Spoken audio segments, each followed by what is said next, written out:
Senator Harris and Vice President Pence, thank you for being here. We're meeting as President Trump and the First Lady continue to undergo treatment in Washington after testing positive for COVID-19. We send our thoughts and prayers to them for their rapid and complete recovery. Of course. And for the recovery of everyone afflicted by the coronavirus. The two campaigns and the Commission on Presidential Debates have agreed to the ground rules for tonight. I'm here to enforce them on behalf of the millions of Americans who are watching.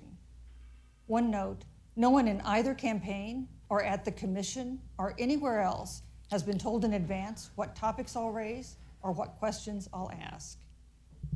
This 90-minute debate will be divided into 9 segments of about 10 minutes each. I'll begin a segment by posing a question to each of you, sometimes the same question, sometimes a different question on the same topic. You will then have 2 minutes to answer without interruption by me or the other candidate. Then we'll take 6 minutes or so to discuss the issue. At that point, although there will always be more to say, we'll move on to the next topic. We want a debate that is lively, but Americans also deserve a discussion that is civil. These are tumultuous times, but we can and will have a respectful exchange about the big issues facing our nation. Let's begin with the ongoing pandemic that has cost our country so much. Senator Harris, the coronavirus is not under control. Over the past week, Johns Hopkins reports that 39 states have had more COVID cases over the past 7 days than in the week before. 9 states have set new records. Even if a vaccine is released soon, the next administration will face hard choices. What would a Biden administration do in January and February that a Trump administration wouldn't do? Would you impose new lockdowns for businesses and schools and hotspots? A federal mandate to wear masks? You have 2 minutes to respond without interruption. Thank you, Susan. Well, the American people have witnessed what is the greatest failure of any presidential administration in the history of our country. And here are the facts. Look at the grimace look on his face. He's like, I'm fucked, I know it. In just the last several months. Over 7 million people who have contracted this disease. 1 in 5 businesses closed. We're looking at frontline workers who have been treated like sacrificial workers. We are looking at over 30 million people who in the last several months had to file for unemployment. And here's the thing. On January 28th, the Vice President and the President were informed about the nature of this pandemic. They were informed that it's lethal in consequence, that it is airborne, that it will affect young people, and that it would be contracted because it is airborne. And they knew what was happening and they didn't tell you. Can you imagine if you knew on January 28th, as opposed to March 13th, what they knew, what you might have done to prepare? They knew and they covered it up. The president said it was a hoax. They minimized the seriousness of it. The president said, you're on one side of his ledger if you wear a mask, you're on the other side of his ledger if you don't. And in spite of all of that, today they still don't have a plan. They still don't have a plan. Well, Joe Biden does. And our plan is about what we need to do around a national strategy for contact tracing, for testing, for administration of the vaccine, and making sure that it will be free for all. That is the plan that Joe Biden has and that I have, knowing that we have to get a hold of what has been going on, and we need to save our country. And Joe Biden is the best leader to do that, and frankly, this administration has forfeited their right to re-election based on this. Thank you, Senator Harris. Vice President Pence, more than 210,000 Americans have died of COVID-19 since February. The U.S. death toll as a percentage of our population is higher than that of almost every other wealthy nation on earth. For instance, our death rate is 2.5 times that of Canada next door. You head the administration's coronavirus task force. Why is the U.S. death toll as a percentage of our population higher than that of almost every other wealthy country? And you have 2 minutes to respond without interruption. Susan, thank you. And I want to thank the Commission and the University of Utah for hosting this event. And Senator Harris, It's a privilege to be on the stage with you. Our nation has gone through a very challenging time this year. But I want the American people to know that from the very first day, President Donald Trump has put the health of America first. Before there were more than 5 cases in the United States, all people who had returned from China, President Donald Trump did what no other American president had ever done. And that was he suspended all travel from China, the second largest economy in the world. Fucking Jesus fucking Senator Christ. Joe Biden opposed that decision. He said it was xenophobic and hysterical. But I can tell you, having led the White House Coronavirus Task Force, that decision alone by President Trump bought us invaluable time to stand up the greatest national mobilization since World War II. And I believe it saved hundreds of thousands of American lives. Because with that time, we were able to reinvent testing. More than 115 million tests have been done I need more today. snackies. I'll be right We were able to see to the delivery of billions of supplies so our doctors and nurses had the resource and support they needed. And we began, really, before the month of February was out, to develop a vaccine and to develop medicines and therapeutics that have been saving lives all along the way. And under President Trump's leadership, Operation Warp Speed, we believe we'll have literally tens of millions of doses of a vaccine before the end of this year. The reality is, when you look at the Biden plan, it reads an awful lot like what President Trump and I and our task force have been doing every step of the way. I mean, quite frankly, when I look at their plan that talks about advancing testing, creating new PPE, developing a vaccine, it looks a little bit like plagiarism, which is something Joe Biden knows a little bit about. And I think the American people know that this is a president who has put the health of America first, and the American people, I believe with my heart, can be proud of the sacrifices they have made. It's saved countless American lives. Senator Harris, would you like to respond? Absolutely. Whatever the vice president is claiming the administration has done, clearly it hasn't worked. When you're looking at over 210,000 dead bodies in our country, American lives that have been lost, families that are grieving that loss. And you know, the vice president is the head of the task force and knew on January 28th how serious this was. And then thanks to Bob Woodward, we learned that they knew about it. And then when that was exposed, the vice president said, when asked, well, why didn't y'all tell anybody? He said, because the president wanted people to remain calm. Well, let's get no, but Susan, this is important. Susan, I want to add, but here. Mr. Vice President, I'm speaking. I'm speaking. Yeah, you can have 15 more wanna, seconds, and then we'll give the vice president Thank a chance you. to So I respond. want to ask the American people, how calm were you when you were panicked about where you're going to get your next roll of toilet paper? How calm were you when your kids were sent home from school and you didn't know when they could go back? How calm were you when your children couldn't see your parents because you were afraid they could kill them? Let's give Vice President Pence a chance to respond. Vice President Pence, you have 1 minute to respond. You know, there's not a day gone by that I haven't thought of every American family that's lost a loved one. And I want all of you to know that you'll always be in our hearts and in our prayers.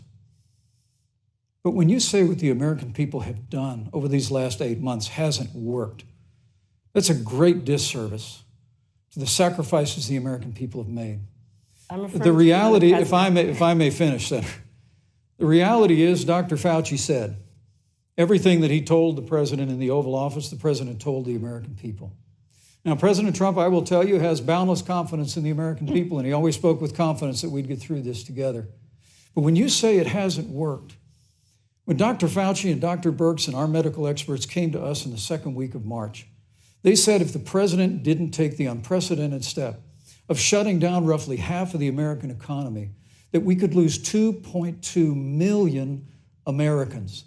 Now, that's the reality. Thank you. They also said to us if we did everything right, Susan, we could still lose more than 200,000 Americans. Vice President now, one Pence, life lost is too many, Susan. But the American people, I believe, deserve credit for the sacrifices that they have made, putting the health of their family and their neighbors first, our doctors, our nurses, our first responders. Thank you, Vice President Pence. And I'm going to speak up on behalf of what the American people have done. Vice President Pence, you were in the front row in a Rose Garden event 11 days ago at what seems to have been a super spreader event for senior administration and congressional officials. No social distancing, few masks, and now a cluster of coronavirus cases among those who were there. How can you expect Americans to follow the administration's safety guidelines to protect themselves from COVID when you at the White House have not been doing so? Well, the American people have demonstrated over the last 8 months that when given the facts, they're willing to put the health of their families and their neighbors and people they don't even know first.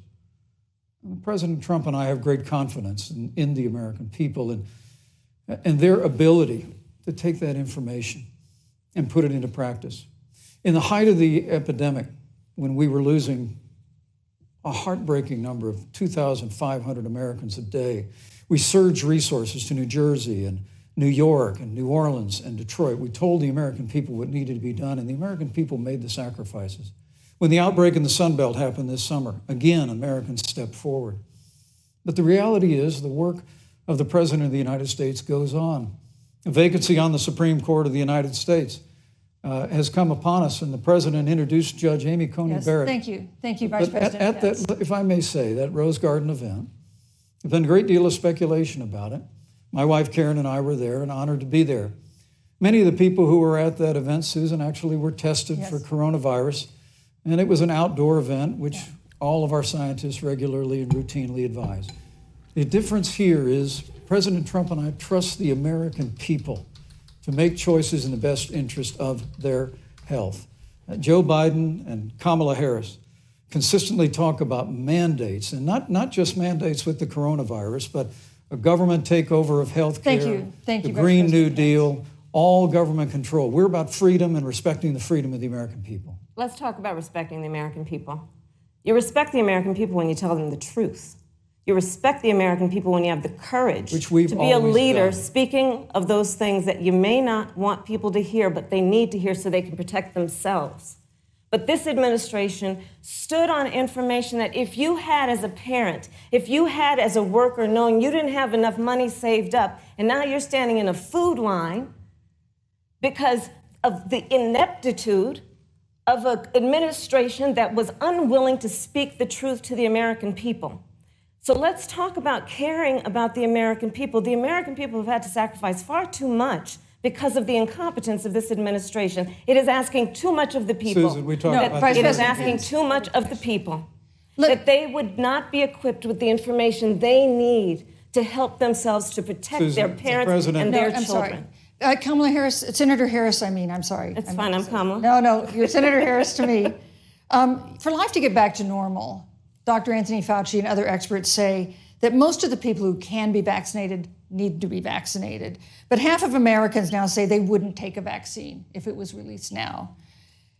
If the Trump administration approves a vaccine before or after the election, should Americans take it, and would you take it? If the public health professionals, if Dr. Fauci, if the doctors tell us that we should take it, I'll be the first in line to take it, absolutely. But if Donald Trump tells us that we should take it, I'm not taking it. Vice President Pence, there have been a lot of repercussions from this pandemic. In recent days, the president's diagnosis of COVID-19 has underscored the importance of the job that you hold and that you are seeking. That's our second topic tonight. It's the role of the vice president. One of you will make history on January 20th. You will be the vice president to the oldest president the United States has ever had.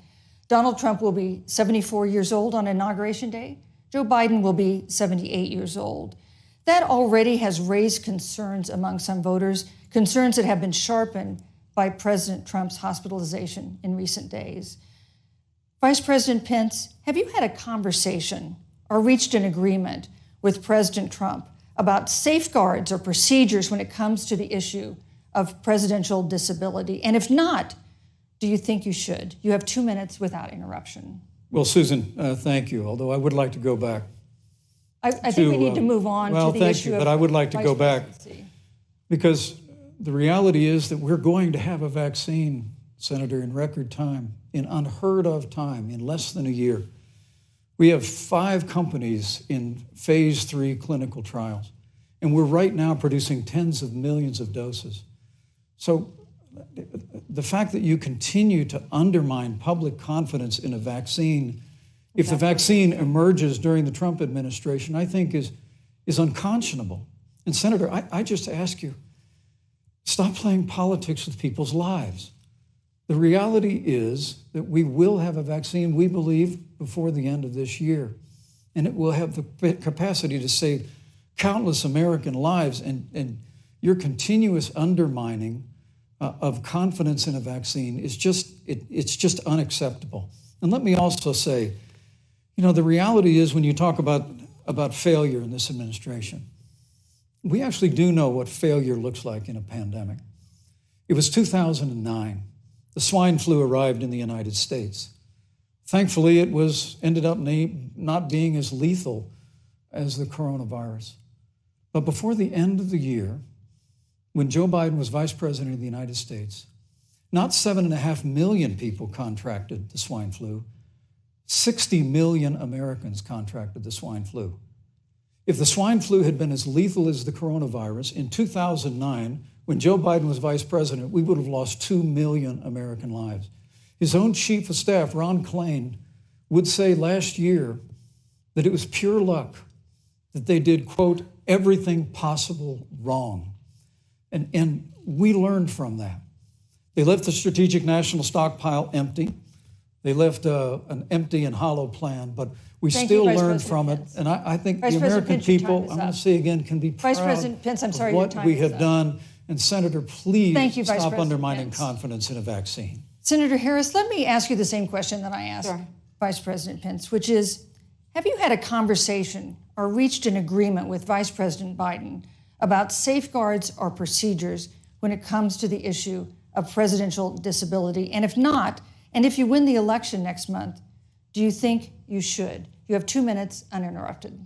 So let me tell you, first of all, the day I got the call from Joe Biden, it was actually a Zoom call, asking me to serve with him on this ticket was probably one of the most memorable days of my life. I thought about my mother, who came to the United States at the age of 19, gave birth to me at the age of 25 at Kaiser Hospital in Oakland, California.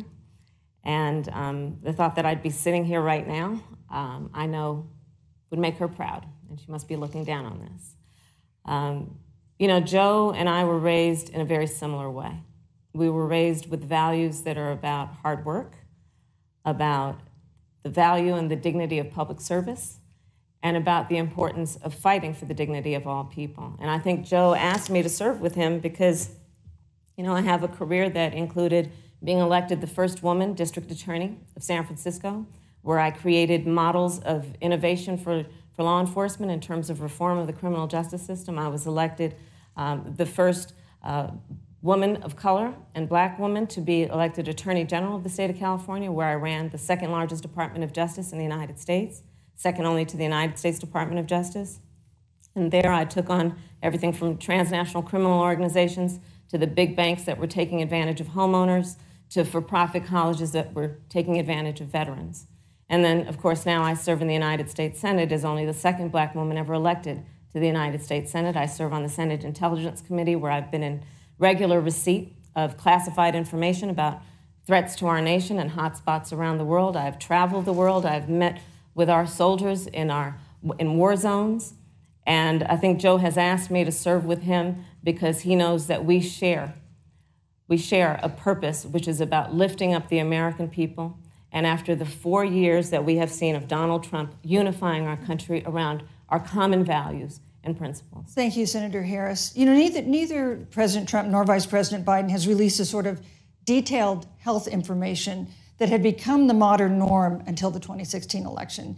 And in recent days, President Trump's doctors have given misleading answers or refused to answer basic questions about his health. And my question to each of you in turn is this information voters deserve to know? Vice President Pence, would you like to go first? Well, Susan, thank you. And let me say, on behalf of the President and the First Lady, how moved we've all been by the outpouring of prayers and concern for the President. And I do believe it's emblematic of the prayers and the concern that have ushered forth for every American impacted by the coronavirus. But the care the President received at Walter Reed Hospital, the White House doctors, was exceptional. And the transparency that they practiced all along the way will continue. The American people have a right to know about the health and well-being of their president, and will continue to do that. But I'm just extremely grateful and was more than a little moved by the broad and bipartisan support. And Senator, I want to thank you and Joe Biden for your expressions of genuine concern. And I also want to congratulate you, as I did on that phone call, on the historic nature of your nomination. Thank you. I never expected to be on this stage 4 years ago, so I know the feeling. But the reality is we've got an election before the American people in the midst of this challenging year. And the stakes have never been higher, but I think the choice has never been clearer. I want to give Senator Harris a chance to respond to the same question I asked, which is, do voters have a right to know more detailed health information about presidential candidates and especially about presidents, especially when they're facing some kind of challenge? Absolutely, and that's why Joe Biden has been so incredibly transparent, and certainly by contrast, the president has not, both in terms of health records, but also let's look at taxes. We now know, because of great investigative journalism, that Donald Trump paid $750 in taxes. When I first heard about it, I literally said, "You mean $750,000? And it was like, no, $750. We now know Donald Trump owes and is in debt for $400 million. And just so everyone is clear, when we say in debt, it means you owe money to somebody. And it'd be really good to know who the President of the United States, the Commander-in-Chief, owes money to, because the American people have a right to know what is influencing the President's decisions. And is he making those decisions on the best interest of the American people, of you, or self-interest? So, Susan, I'm glad you asked about transparency, because it has to be across the board. Joe has been incredibly transparent over many, many years. The one thing we all know about Joe, he puts it all out there. He is honest, he is forthright. But Donald Trump, on the other hand, has been about covering up everything. Thank you, Senator Harris. I want to give you a chance to respond, Vice President. Well, look, I respect the fact that Joe Biden spent 47 years in public life. I respect your public service as well. Thank you. But the American people have a president who's a businessman, he's a job creator, who's paid tens of millions of dollars in taxes, payroll taxes, property taxes. He's created tens of thousands of American jobs.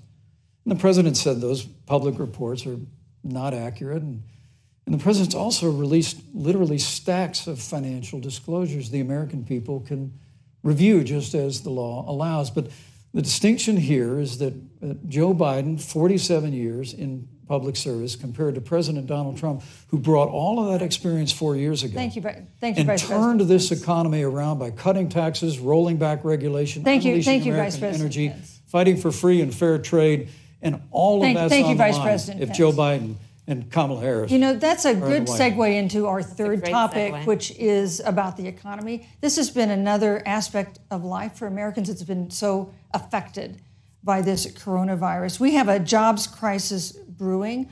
On Friday, we learned that the unemployment rate had declined to 7.9% in September, but the job growth had stalled, and that was before the latest round of layoffs and furloughs in the airline industry at Disney and elsewhere. Hundreds of thousands of discouraged workers have stopped looking for work. Nearly 11 million jobs that existed at the beginning of the year haven't been replaced. Those hardest hit include Latinos, Blacks, and women. Senator Harris, the Biden-Harris campaign has proposed new programs to boost the economy, and you would pay for that new spending by raising $4 trillion in taxes on wealthy individuals and corporations. Some economists warn that could curb entrepreneurial ventures that fuel growth and create jobs. Would raising taxes put the recovery at risk? And you have 2 minutes to answer uninterrupted. Thank you. On the issue of the economy, I think there couldn't be a more fundamental difference between Donald Trump and Joe Biden. Joe Biden believes you measure the health and the strength of America's economy based on the health and the strength of the American worker and the American family. On the other hand, you have Donald Trump, who measures the strength of the economy based on how rich people are doing. which is why he passed a tax bill benefiting the top 1% and the biggest corporations of America, leading to a $2 trillion deficit that the American people are going to have to pay for. On day one, Joe Biden will repeal that tax bill. He'll get rid of it. And what he'll do with the money is invest it in the American people. And through a plan that is about investing in infrastructure, something that Donald Trump said he would do. I remember hearing about some infrastructure week. I don't think it ever happened. But Joe Biden will do that. He'll invest in infrastructure. It's about upgrading our roads and bridges, but also investing in clean energy and renewable energy. Joe is going to invest that money in what we need to do around innovation. There was a time when our country believed in science and invested in research and development so that we were an innovation leader on the globe. Joe Biden will use that money to invest in education. So, for example, for folks who want to go to a 2-year community college, it will be free. If you come from a family that makes less than $125,000, you'll go to a public university for free. And across the board, we'll make sure that if you have student loan debt, it's cut by $10,000. That's how Joe Biden thinks about the economy, which is it's about investing in the people of our country as opposed to passing a tax bill, which had the benefit of letting American corporations go offshore to do their business. Thank you, You're Senator welcome. Harris. Vice President Pence, your administration has been predicting a rapid and robust recovery, but the latest economic report suggests that's not happening. Should Americans be braced for an economic comeback that is going to take not months, but a year or more? You have 2 minutes to answer, uninterrupted. When President Trump and I took office, America had gone through the slowest economic recovery since the Great Depression. Because when Joe Biden was vice president, they tried to tax and spend and regulate and bail our way back to a growing economy. President Trump cut taxes across the board. Despite what Senator Harris says, the average American family of 4 had $2,000 in savings in taxes. And with the rise in wages that occurred, most predominantly for blue-collar, hardworking Americans, the average household income for a family of 4 increased by $4,000 following President Trump's tax cuts. But America, you just heard Senator Harris tell you, on day one, Joe Biden's going to raise your taxes. It's really remarkable to think, Susan. I mean, right after a time where we're going through a pandemic that lost 22 million jobs at the height, we've already added back 11.6 million jobs because we had a president who cut taxes, rolled back regulation, unleashed American energy, fought for free and fair trade, and secured $4 trillion from the Congress of the United States to give direct payments to families, save 50 million jobs through the Paycheck Protection Program. We literally have spared no expense to help the American people and the American worker through this. Joe Biden and Kamala Harris want to raise taxes. They want to bury our economy under a $2 trillion Green New Deal, which you were one of the original co-sponsors of in the United States Senate. They want to abolish fossil fuels and ban fracking, which would cost hundreds of thousands of American jobs all across the heartland. And Joe Biden wants to go back to the economic surrender to China, that when we took office, half of our international trade deficit was with China alone. And Joe Biden wants to repeal all of the tariffs that President Trump put into effect to fight for American jobs and American workers. Joe Biden says democracy's on the ballot. Make no mistake about it, Susan. The American economy, the American comeback is on the ballot with 4 more years of growth. Thank you. And opportunity, Thank you, 4 Vice more years of President Donald Trump. Okay, well, y'all yelled at me. 2021 Thank you, is Vice the President. biggest economic Chad, year I don't know in if you history. remember this, but during the last presidential debate, y'all yelled at me and told me to shut the fuck up. So I said, okay, I'll shut the fuck up. And I went to live I tweeting. think this is supposed to be a debate based on fact and truth. And the truth and the fact is... So that's the whole reason why I haven't been speaking. I have been chatting because y'all yelled at me last time and it hurt my Repeal the feelings. Trump tax cuts. Mr. Vice President, I'm speaking. The important is you said the truth. Joe Biden said twice in the debate last week that he's going to repeal the Trump tax cuts. That was tax cuts that gave the average working family $2,000 in a tax break every single year. Senator, that is that's the math. absolutely not true. That Is he tax only bill- cutting? Is he only going to repeal part of the Trump tax cuts? If you don't mind letting me finish, we can then have a conversation, okay? Please. You should have told us that. Joe Biden will not raise taxes on anyone who makes less than $400,000 a year. He has been very clear about that. Jesus Christ. Joe Biden will not end fracking. He has been very clear about that.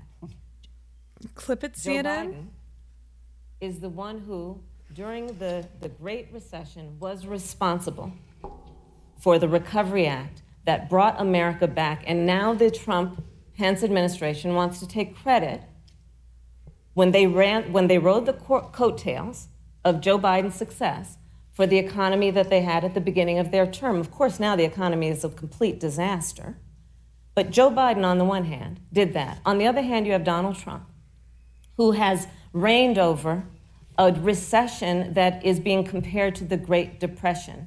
On the one hand, you have Joe Biden, who was responsible with President Barack Obama for the Affordable Care Act, which brought health care to over 20 million Americans and protected people with pre-existing conditions. And what it also did is it saved those families who otherwise were going bankrupt because of hospital bills they could not afford. On the other hand, you have Donald Trump, who's in court right now, trying to get rid of the Affordable Care Act, which means that you will lose protections if you have pre-existing conditions. And this is very important, Susan. Yes, and it's but important. we need to give Vice President. He interrupted me, and I'd like to just finish, please.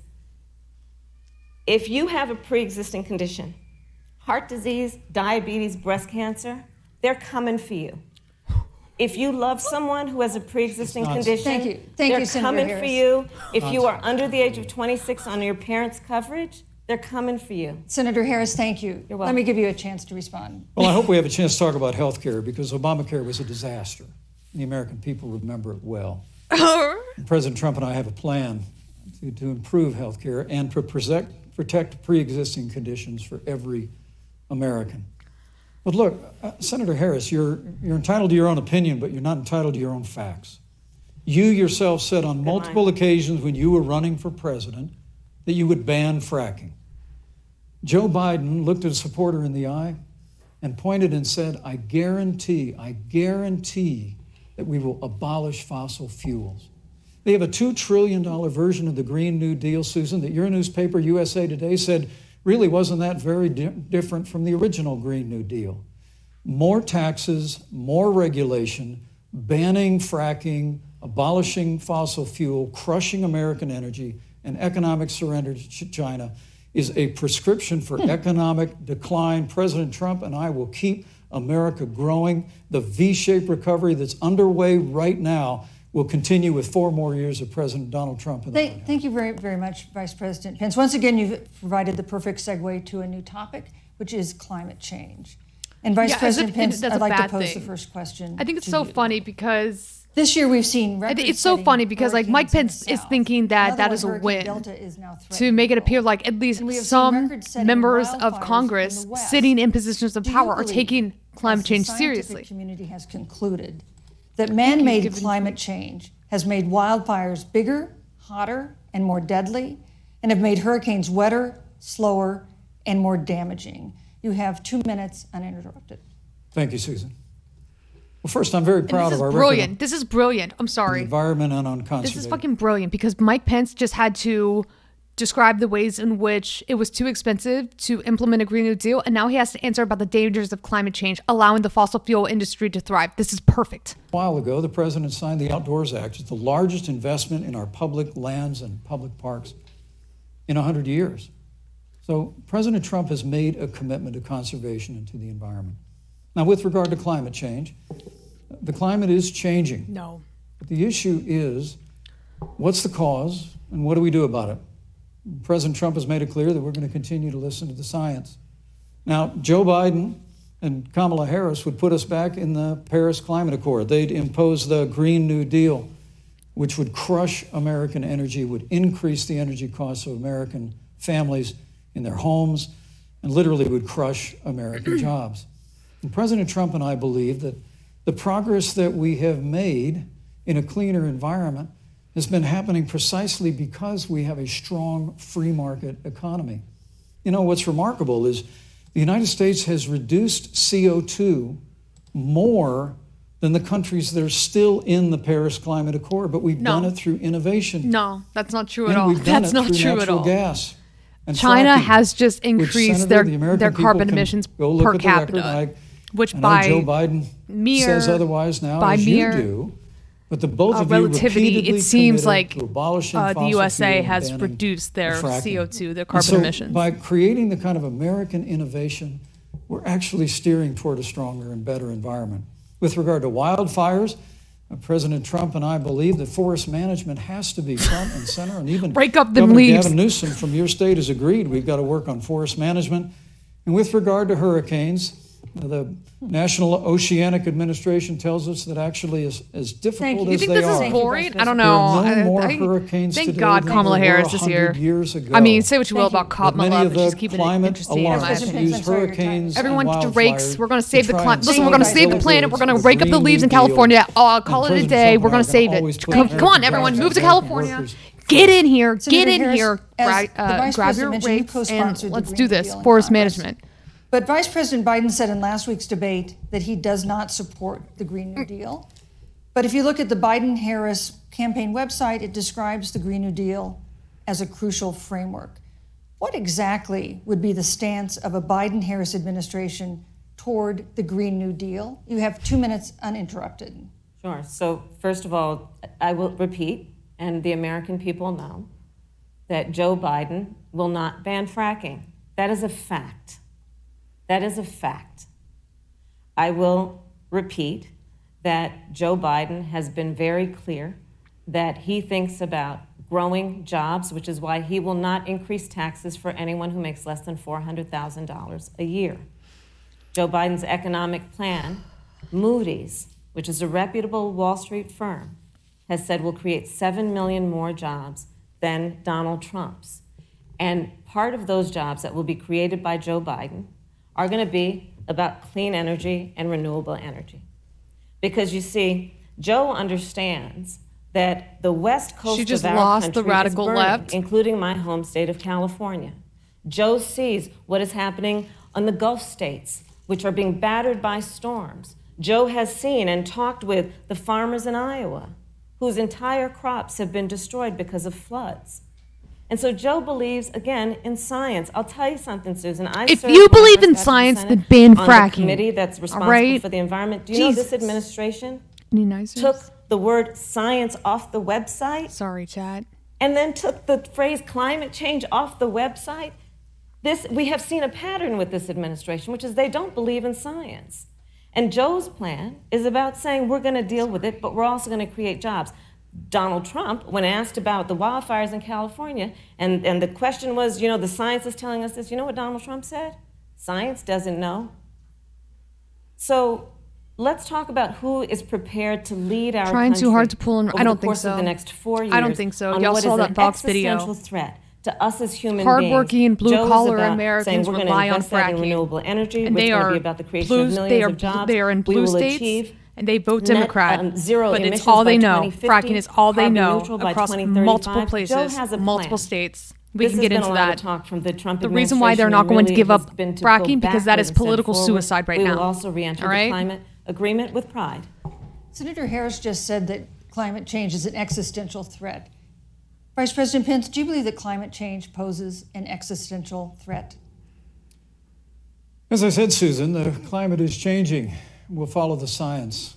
But once again, Senator Harris is denying the fact that they're going to raise taxes on every American. Joe Biden said twice in the debate last week that on day one he was going to repeal the Trump tax cuts. Those tax cuts delivered $2,000. Look, I understand in fracking's tax bad. I think relief we have to ban for the fracking. average I think family the of reason four why they across will not America. say And with that regard to they banning are fracking, I just banning recommend that people fracking because in look their at the minds record. it's You political yourself suicide said repeatedly because that you would it ban is fracking. You were the first Senate co-sponsor of the Green New Deal. it is one of the And while more Joe prominent Biden jobs denied in the Green Oklahoma, New Deal, Texas, Susan, thank you for pointing out the Green New Deal various is on their various campaign states in the website. Midwest. And as USA Today right? said, it's essentially the same plan as you Colorado? co-sponsored Yeah. with AOC when she submitted it in the Senate. And you just heard the senator say that she's going to resubmit America to the Paris Climate Accord. Look, the American people have always cherished our environment. We'll continue to cherish it. We've And made PA? great progress. Yeah, PA too. Reducing Fracking's CO2 a huge emissions industry through in PA. American innovation and the development of natural gas through New fracking. Mexico? We don't need a massive $2 trillion Green New Deal that would impose all new mandates on American businesses and American families. Thank you. Joe Biden wants us to Vice retrofit President. 4 million Thank you, Vice American President. business buildings. It makes no sense. It will cost jobs. President Trump Thank is you, going to Vice put President. America first. He's going to put jobs first, and we're going to take care of our environment and follow the science. Thank But you, Vice President. on the issue of jobs, Senator Harris. let's talk about that. The Vice President earlier referred to, as part of what he thinks is an accomplishment, the President's trade war with China. You lost that trade war. You lost it. What ended up happening is because of a so-called trade war with China, America lost 300,000 manufacturing jobs. Farmers have experienced bankruptcy because of it. We are in a manufacturing recession because of it.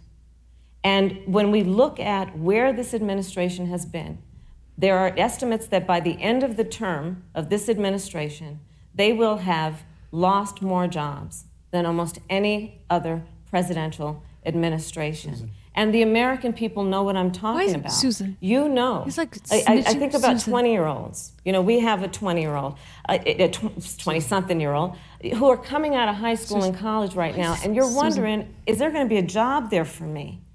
We're looking at people who are trying to figure out how they're going to pay rent by the end of the month. Almost half of American renters are worried about whether they're going to be able to pay rent by the end of the month. This is where the economy is in America right now, and it is because of the catastrophe and the failure of leadership of this administration. Thank you, Senator Harris. Vice President Pence, let me give you just 15 seconds to respond, because then I want to move on to Well, I'd love to respond. Look, lost the trade war with China. Joe Biden never fought it. Joe Biden has been a cheerleader for communist China through over the last several decades. And again, Senator Harris, you're entitled to your opinion. You're not entitled to your own facts. When Joe Biden was vice president, we lost 200,000 manufacturing jobs, and President Obama said they were never coming back. He said we needed a magic wand to bring them back. In our first 3 years after we cut taxes, Vice rolled back President. regulation, unleashed American energy, this administration saw 500,000 Thank you, Vice manufacturing President jobs Pence. created. And that's exactly the kind of growth we're going to continue to see as we bring our nation through Thank you, Vice this President pandemic. Pence. But a Mr. Green New Thank you, Deal, your Vice President massive new Pence. mandates, your Paris Climate Accord, it's going to kill jobs this time, just like it killed jobs. I'd like Susan, to- I just need to respond very briefly. 15 please. seconds, and Thank then you. we'll move Thank you. Joe Biden is responsible for saving America's auto industry, and you voted against it. So let's set the record straight. Thank you. I'd like to talk about China. We have, as our next topic, we have no more complicated or consequential foreign relationship than the one with China. It is a huge market for American agricultural goods. It's a potential partner in dealing with climate change in North Korea. And in a video tonight, President Trump again blamed it for the coronavirus, saying China will pay. Vice President Pence, how would you describe our fundamental relationship with China? Competitors, adversaries, enemies? You have 2 minutes. Thank you, Susan. Well, before I leave that, let me speak to voting records. if I God damn can. it! You know, everybody knows that NAFTA cost literally thousands of American factories to close. We saw automotive jobs go south of the border. President Trump fought to renegotiate NAFTA. And the United States-Mexico-Canada agreement is now the law of the land.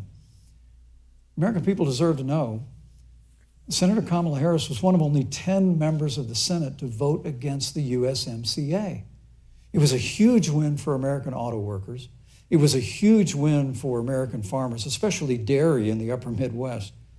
But Senator, you said it didn't go far enough on climate change, that you put your radical environmental agenda ahead of American auto workers and ahead of American jobs. The American people deserve to know that. Is probably why Look, Kamala's Newsweek winning back the magazine left, said that, winning that back the Kamala radical Harris was left. the most liberal member of the United States Senate in 2019. More liberal than She Bernie almost lost Sanders, him, and she got him back. More liberal than any of the others in the United States Senate. So now, with regard to China, look, Susan, first and foremost, China is to blame for the coronavirus. And President Trump is not happy about it. He's made that very clear, made it clear again today. China and the World Health Organization did not play straight with the American people. They did not let our personnel into China to get information on the coronavirus until the middle of February. Fortunately, President Trump, in dealing with China from the outset of this administration, standing up to China that had been taking advantage of America for decades in the wake of Joe Biden's cheerleading for China, President Trump made that decision before the end of January to suspend all travel from China. And again, the American people deserve to know Joe Biden opposed President Trump's decision to suspend all travel from China. He said it was hysterical. He said it was Thank you, Vice President xenophobic. Pence. But President Trump has Vice President stood Pence, up your to time is China. up. We're going to continue to stand strong. Thank you, Vice President Pence. We want to improve the relationship, but we're going to level the playing field, and we're going to hold Vice President China Pence. accountable for what they did to America with the coronavirus. Thank you.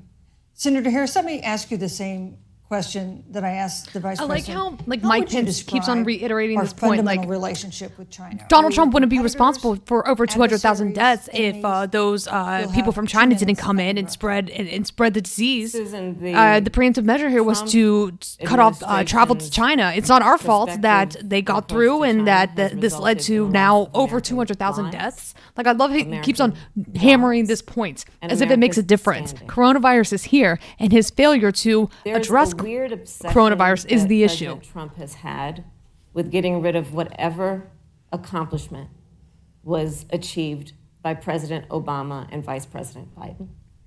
For example, they created within the White House an office that basically was responsible for monitoring pandemics. They got away, they got rid of it. True. Not true. There No, it's was true. a team That's of true, Mike. disease experts that President Obama and Vice President Biden dispatched to China to monitor what is now predictable and what might happen. They pulled them out. We now are looking at 210,000 Americans who have lost their lives. Let's look at the job situation. We mentioned before the trade deal, the trade war, they wanted to call it, with China. It resulted in the loss of over 300 manufacturing jobs and a manufacturing recession, and the American consumer paying thousands of dollars more for goods because of that failed war that they called it.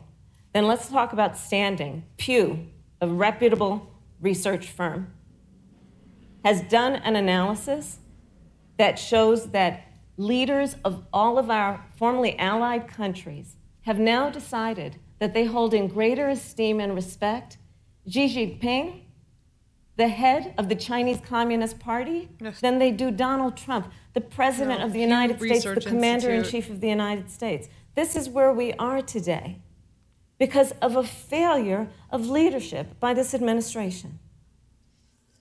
Senator Harris, we've seen changes in the role of the United States in terms of global leadership over the 300 past million? 4 years. And of course, times do change. What's your definition? 300 million? We've seen strains with China, of course, as the Vice President mentioned. We've seen strains with our traditional allies in NATO and elsewhere. What is your definition of the role of American leadership in 2020? So, you know, Joe is, I love talking with Joe about a lot of these issues. And, you know, Joe, I think he said it quite well. He says, you know, foreign policy, it might sound complicated, but really it's relationships. So just think about it as relationships. And so we know this in our personal and professional relationships. You got to keep your word to your friends. Got to be loyal to your friends. People who've stood with you, got to stand with them. You got to know who your adversaries are and keep them in check. But what we have seen with Donald Trump is that he has betrayed our friends and embraced dictators around the world. Let's take, for example, Russia. So, I serve on the Intelligence Committee of the United States Senate. America's intelligence community told us Russia interfered in the election of the President of the United States in 2016 and is playing in 2020. Christopher Wray, the director of the FBI, said the same. But Donald Trump, the Commander-in-Chief of the United States of America, prefers to take the word of Vladimir Putin over the word of the American intelligence community. You look at our friends at NATO. He has walked away from agreements. You can look at the Iran nuclear deal, which now has put us in a position I'm not wrong. Okay, where it's we are obviously- less there's safe like because 300 they are million people building in up this country. what It's might like the end total up being a population. significant nuclear Even arsenal. 300,000 sounds really We high. were in that deal, guys. We were in the Iran nuclear deal with friends, with allies around the country. And because of Donald Trump's unilateral approach to foreign policy, coupled with his isolationism, he pulled us out and has made America less safe. So, Susan, it's about relationships. And the thing that has always been part of the strength of our nation, in addition to our great military, has been that we keep our word. But Donald Trump doesn't understand that because he doesn't understand what it means to be honest. Thank you, Senator Harris. Vice President Pence, let me give you a chance to respond. Well, thank you. Well, President Trump kept his word when we moved the American embassy to Jerusalem, Oh, of course he did. capital of the state of Israel. When Joe Biden was vice president, they promised to do that, and they never did. We've stood strong with our allies, but we've been demanding. NATO is now contributing more to our common defense than It's like ever the before, short thanks list to of President what Trump's the Republicans leadership. think are We've strengthened our accomplishments are alliances hilarious. across the Asia Pacific, and we've stood strong against those who would do us harm. You know, when President Trump came into office, ISIS had captured an area of the Middle East the size of Pennsylvania. But President Trump unleashed the American military, and our armed forces destroyed the ISIS Israel, the caliphate only ally and that took down their matters, leader, second to al-Baghdadi, Saudi without Arabia. one American casualty. Al-Baghdadi was Swagger responsible Jones, thank you for for the resubscribing. death of thousands. But notably, America's hearts today are with the family of Kayla Mueller, her parents of which are here with us tonight in Salt Al-Baghdadi. Lake City. Today, Soleimani. two of the ISIS killers responsible for Kayla Mueller's murder were brought to justice in the United States. Jihadi John was killed on the battlefield along with the other beetle. The reality is that when Joe Biden was vice president, we had an opportunity to save Kayla Mueller. It breaks my heart to reflect on it, but the military came into the Oval Office, presented a plan. They said they knew where Kayla was. Baghdadi had held her for 18 months, abused her mercilessly before they killed her. But when Joe Biden was vice president, they hesitated for a month. And when armed forces finally went in, it was clear she'd been moved 2 days earlier. And her family says with a heart that broke the heart of every American that if President Donald Trump had been president, they believe Kayla would be alive today. Thank you, Vice Look, we President. destroyed the ISIS caliphate. And you talk about re-entering the Iran nuclear deal. I mean, the last administration transferred $1.8 billion to the leading state sponsor Thank you, Vice of President terrorism. Pence. President Donald Trump got us out of the deal. Thank you, Vice President Pence. And when Qasem Soleimani was traveling to Baghdad Thank you, to do Vice President harm Pence. to Americans, President Donald Trump took Thank you, him Vice out. President Pence. And America is safer, our allies are safer, and the American people know President Donald Trump will never Thank you, hesitate Vice President to take Pence. action. I would like to give Senator Harris a chance to respond, one but not at person, such great one length because, of course, prisoner, there are other topics one we want to prisoner. talk about. But I would like equal time. Yes. Thank you. Please go ahead. First of all, to the Mueller family, I know about your daughter's case, and I am so sorry. I'm so sorry. What happened to her is awful, and it should have never happened. And I know Joe feels the same way. And I know that President Obama feels the same way. But you mentioned Soleimani. Let's start there. So after the strike on Soleimani, there was a counter strike on our troops in Iraq. And they suffered serious brain injuries. And do you know what Donald Trump dismissed them as? Headaches. And this is about a pattern of Donald Trump's, where he has referred to our men who are serving in our military as suckers and losers. Donald Trump, who went to Arlington Cemetery and stood above the graves of our fallen heroes and said, what's in it for them? Because, of course, he only thinks about what's in it for him. Let's take what he said about John McCain, a great American hero.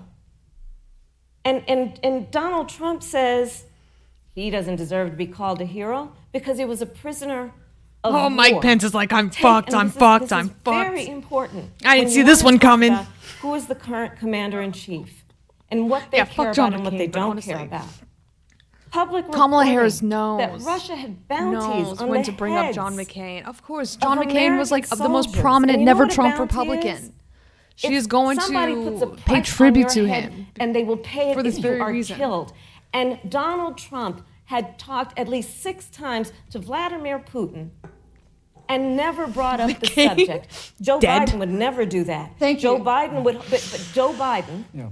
would hold Russia to account for any threat to our nation's security or to our troops who are sacrificing their lives for the sake of our democracy and our safety. Thank you, Senator Harris. This is such an important issue, but we have other important issues as well. And Susan, I I have to want to make respond sure to we that. have a chance I really have to talk about. respond to that. I'm- Look, she has 15 seconds because. Well, I gotta have we're trying more to than keep- that. God Look, Are you- damn it, I'm sorry, Susan. but Stand Vice up for President, yourself. You've had more time than she's had. Stand so up for far. yourself, Slanders Susan. against President She's going for Donald the Trump. jugular. Oh fuck yeah! We all knew regarding this was coming, men and didn't women we? of our armed forces God, I'm are so absurd. disappointed in Susan. I'm sorry, Vice My President. son I'm is so a captain in disappointed the in United Susan. States Marine Corps. Letting these My two son-in-law is boneheads deployed just to the walk United all over States her. Navy.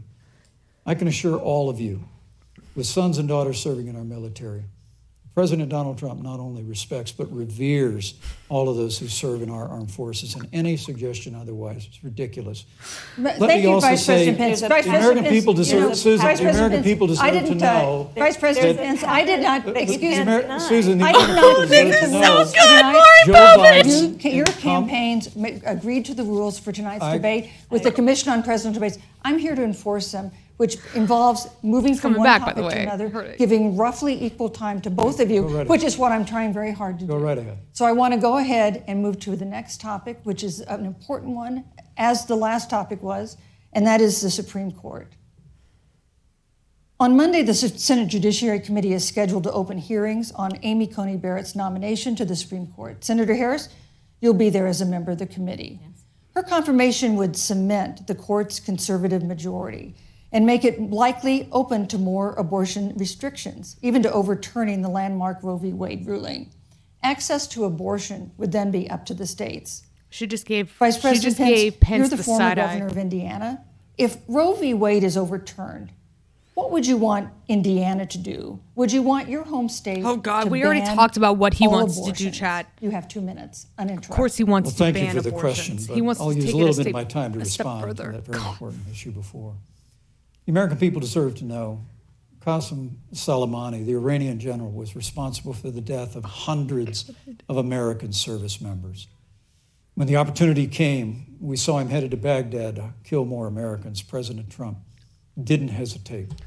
And Qasem Soleimani is Okay, while Pence spews his bullshit, something that we talked about in the beginning part of this stream, one of the major extremist positions, one of the major extremist positions that Mike Pence has taken during his tenure as governor of Indiana was that he wanted to enforce state. It was a state enforced not hesitate burials, to act to protect America. actual really enforcing that fetuses be given a proper burial President Trump and I could not be more enthusiastic and the expenses of to see Judge Amy Coney Barrett. the expenses would be incurred by the mother of the fetus in the event that she miscarried. So this is how far Mike Pence goes in his pro-life stance. All right, not only would he be 100% in favor of overturning Roe v. Wade and stripping women's rights to reproductive health, he would also want to force women to provide you mean pro-birth? Pro-birth, yes. He would also force women to provide a fetus with a proper burial, right? So making women pay for funeral costs of their fetuses is how far Mike Pence has gone in his pro-life position or pro-birth position. But Your my time hope is is up. that when the hearing takes place, Thank you, Vice President Pence. that Judge Amy Coney Barrett will be respected, Thank you, treated Vice President respectfully, Pence. voted and confirmed Thank to the you. Supreme Court of the United States. Senator Harris, you're the senator from and former Attorney General of California. So let me ask you a parallel question to the one I posed to the Vice President.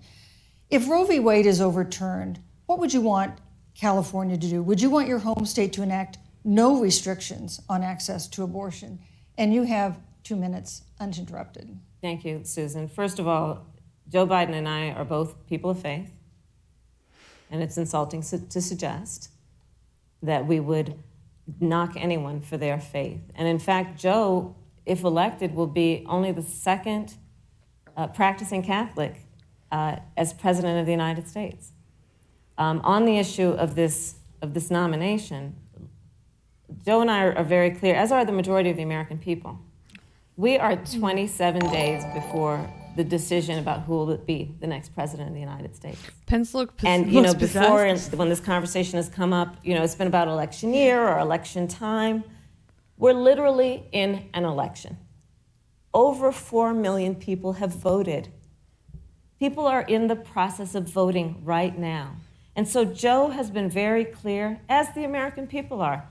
Let the American people fill that seat in the White House, and then we'll fill that seat on the United States Supreme Court. And to your point, Susan, the issues before us couldn't be more serious. There's the issue of choice, and I will always fight for a woman's right to make a decision about her own body. It should be her decision and not that of Donald Trump and the Vice President, Michael Pence. But let's also look at what else is before the Call him by the full name. court. It's the Affordable Care Act. Who's your mother now, bitch? Literally in the midst of a public Just health called you by your full pandemic, name. when over 210,000 people have died and 7 million people probably have what will be in the future considered a pre-existing condition because you contracted the virus. Donald Trump is in court right now trying to get rid of the Affordable Care Act. And I said it before, and it bears repeating. This means that there will be no more protections if they win for people with pre-existing conditions.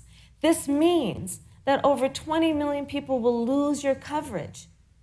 It means that if you're under the age of 26, you can't stay on your parents' coverage anymore. And here's the thing. The contrast couldn't be more clear. They're trying to get rid of the Affordable Care Act. Joe Biden is saying, let's expand coverage. Let's give you a choice of a public option or private coverage. Let's bring down premiums. Thank you, Senator Let's Harris. lower Medicare eligibility to 60. Thank you, Senator. That's true Harris. leadership. You mentioned earlier, Vice President Pence, that the president was committed to maintaining protections for people with pre-existing conditions. But you do have this court case that you are supporting, your administration supporting, that would strike down the Affordable Care Act. The president says, President Trump says that he's going to protect people with pre-existing conditions, but he has not explained how he would do that. And that was one of the toughest nuts to crack when they were passing the Affordable Care Act. So tell us specifically, how would your administration protect Americans with pre-existing conditions to have access to He's affordable getting so insurance owned, if he the had to Affordable sell Care Mother Act so he is can go to struck work down? tomorrow? Wait, Well, are you thank you, are you all really surprised that Kamala Harris is owning Mike Pence right now? Because I swear, I thought that we all saw it coming. If Kamala Harris had the ability to drag Joe Biden to hell and back, of course she is going to be able to do the same to Mike Pence, her literal political adversary, right? Her literal political opponent. I mean, I thought the writing was on the wall here. The moment of birth. Late-term abortion. They want to increase funding to Planned Parenthood of America. Now, for our part, I would never presume how Judge Amy Coney Barrett would rule on the Supreme Court of the United States, but we'll continue to stand strong for the right to life. When you speak about the Supreme Court, though, I think the American people really deserve an answer, Senator Harris. Are you and Joe Biden going to pack the court if Judge Amy Coney Barrett is confirmed? I mean, there have been 29 vacancies on the Supreme Court during presidential election years, from George Washington to Barack Obama. Presidents have nominated in all 29 cases. But your party is actually openly advocating adding seats to the Supreme Court, which has had 9 seats for 150 years, if you don't get your way. This is a classic case of if you can't win by the rules, you're going to change the rules. Now, you've refused to answer the question. Deleter, Joe thank you for Biden the has few refused months to of me. answer the question. So I think the American months. people would really Please. like to know, if Judge Amy Coney Barrett is confirmed to the Supreme Court of the United States, are you and Joe Biden, if somehow you win this election, going to pack the Supreme Court to get your way? I'm so glad we went through a little history lesson. Let's do that a little more. In 1864. Well, I'd like you to answer the question. Mr. Yes, Vice President, I'm please, speaking. very I'm fast. speaking. Okay. In 1864, one of the, I think, political heroes, certainly of the president, I assume if you also, Mr. Vice President, is Abraham Lincoln. Mm-hmm. Abraham Lincoln was up for re-election. And it was 27 days before the election. And a seat became open on the United States Supreme Court. Abraham Lincoln's party was in charge not only of the White House, but the Senate. But Honest Abe said it's not the right thing to do. The American people deserve to make the decision about who will be the next president of the United States. And then that person can select who will serve for a lifetime on the highest court of our land. And so Joe and I are very clear. The American people are voting right now, and it should be their decision about who will serve on this most important body for a lifetime. Thank you, And the Senator American Harris. people, Susan, are voting right now. They'd like to know if you and Joe Biden are going to pack the Supreme Court if you don't get your way in this nomination. Let's talk about packing. You once Come again on. gave a non-answer. Joe Biden gave a non-answer. Trying to answer you The now. American people deserve a straight answer. And if you haven't figured it out yet, the straight answer is they are going to pack the Supreme Court if they somehow win this election. Men and Mr. women, Vice President, I got to I tell you, think- people across this country, if you cherish our Supreme Court, if you cherish the separation of powers, you need to reject the Biden-Harris ticket. Come November the 3rd, re-elect President Donald Trump, and we'll stand by that separation of powers in a 9-seat Supreme Court. Yeah, Thank let's you. talk about packing the court then. Let's talk about the Please. fact. Yeah, I'm about to. So the Trump-Pence administration has been, because I sit on the Senate Judiciary Committee, Susan, as you mentioned, and I've witnessed the appointments for lifetime appointments to the federal courts, district courts, courts of appeal. People who are purely ideological, people who have been reviewed by legal professional organizations and found to have been not competent, are substandard. And do you know that of the 50 people who President Trump appointed to the Court of Appeals for lifetime appointments, not one is black? This is what they've been doing. You want to talk about packing a court? Let's have that discussion. All right, thank you, Senator. Let's go on and talk about the issue of racial justice. I just want the record to reflect she never answered the question. So the American people, Thank maybe you. the next debate, Joe Biden will answer the question. Thank you, But I think thank the you. American people know the answer. Thank you, Vice President. In March, Breonna Taylor, a 26-year-old emergency room technician in Louisville, was shot and killed after police officers executing a search warrant in a narcotics investigation broke into her apartment. Yeah. The police said they identified themselves. Taylor's boyfriend said he didn't hear them do that. He used a gun registered to him to fire a shot, which wounded an officer. The officers then fired more than 20 rounds into the apartment. They say they were acting in self-defense. None of them have been indicted in connection with her death. Senator Harris, in the case of Breonna Taylor, was justice done? You have 2 minutes. I don't believe so. And I've talked with Breonna's mother, Tamika Palmer, and her family. And her family deserves justice. She was a beautiful young woman. She had as her life goal to become a nurse, and she wanted to become an EMT to first learn what's going on out on the street so she could then become a nurse and save lives. And her life was taken unjustifiably and tragically and violently.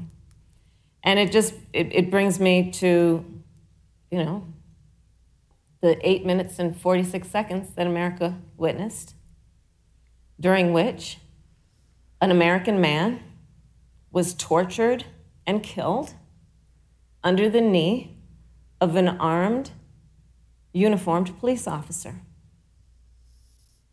And people around our country of every race, of every age, of every gender, perfect strangers to each other, marched shoulder to shoulder, arm in arm, fighting for us to finally achieve that ideal of equal justice under law. And I was a part of those peaceful protests.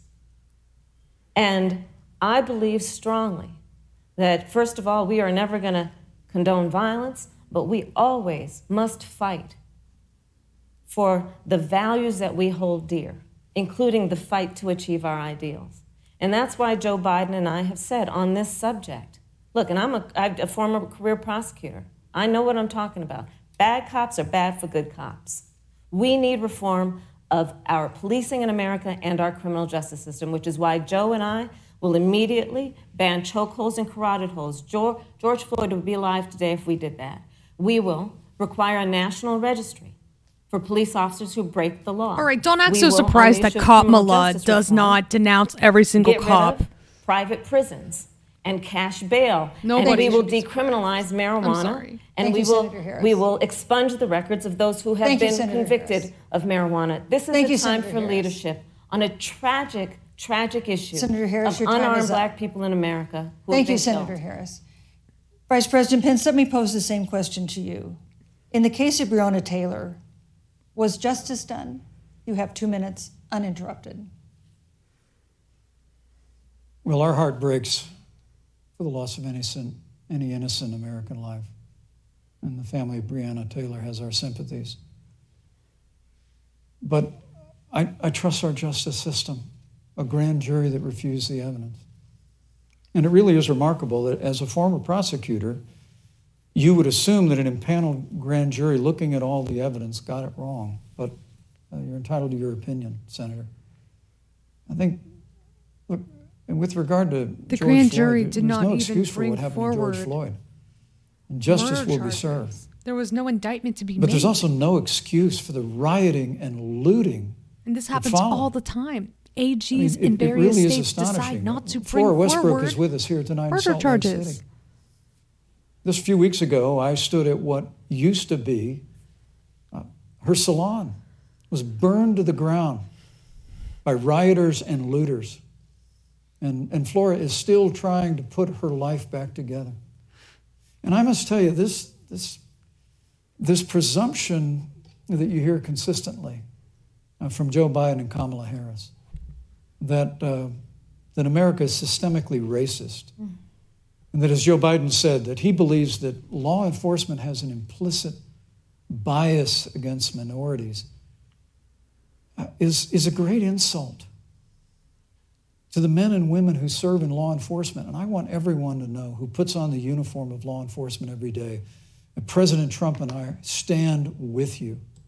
And it is remarkable that when Senator Tim Scott tried to pass a police reform bill, brought together a group of Republicans and Democrats, Senator Harris, you got up and walked out of the room.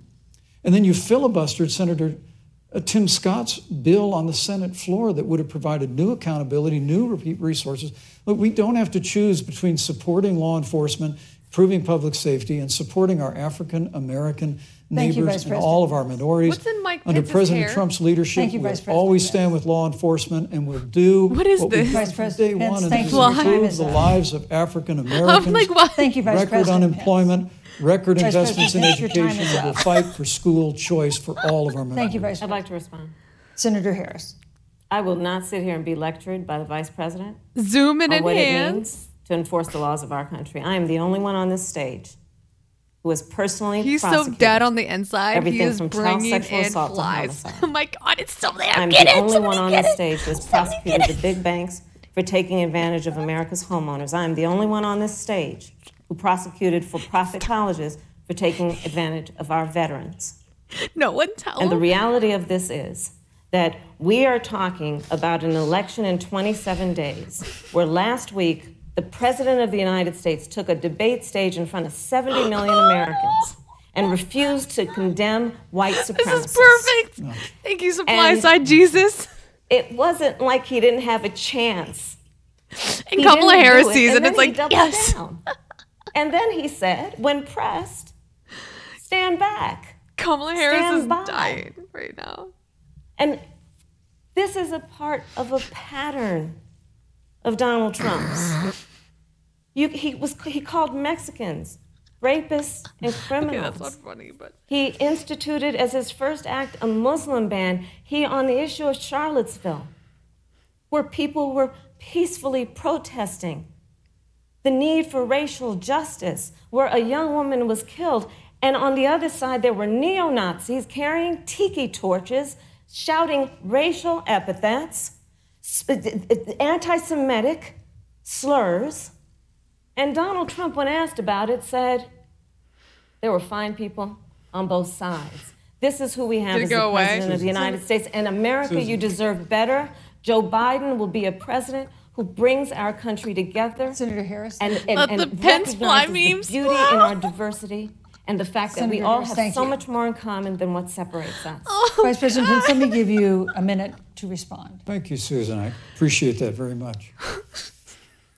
You know, I think this is one of the things that makes people dislike the media so much in this country, Susan, is that you selectively edit, just like Senator Harris did, comments that President Trump and I and others on our side of the aisle make. I mean, Senator Harris conveniently omitted, after the president made comments about people on either side of the debate over monuments, he condemned the KKK, neo-Nazis, and white supremacists, and has done so repeatedly.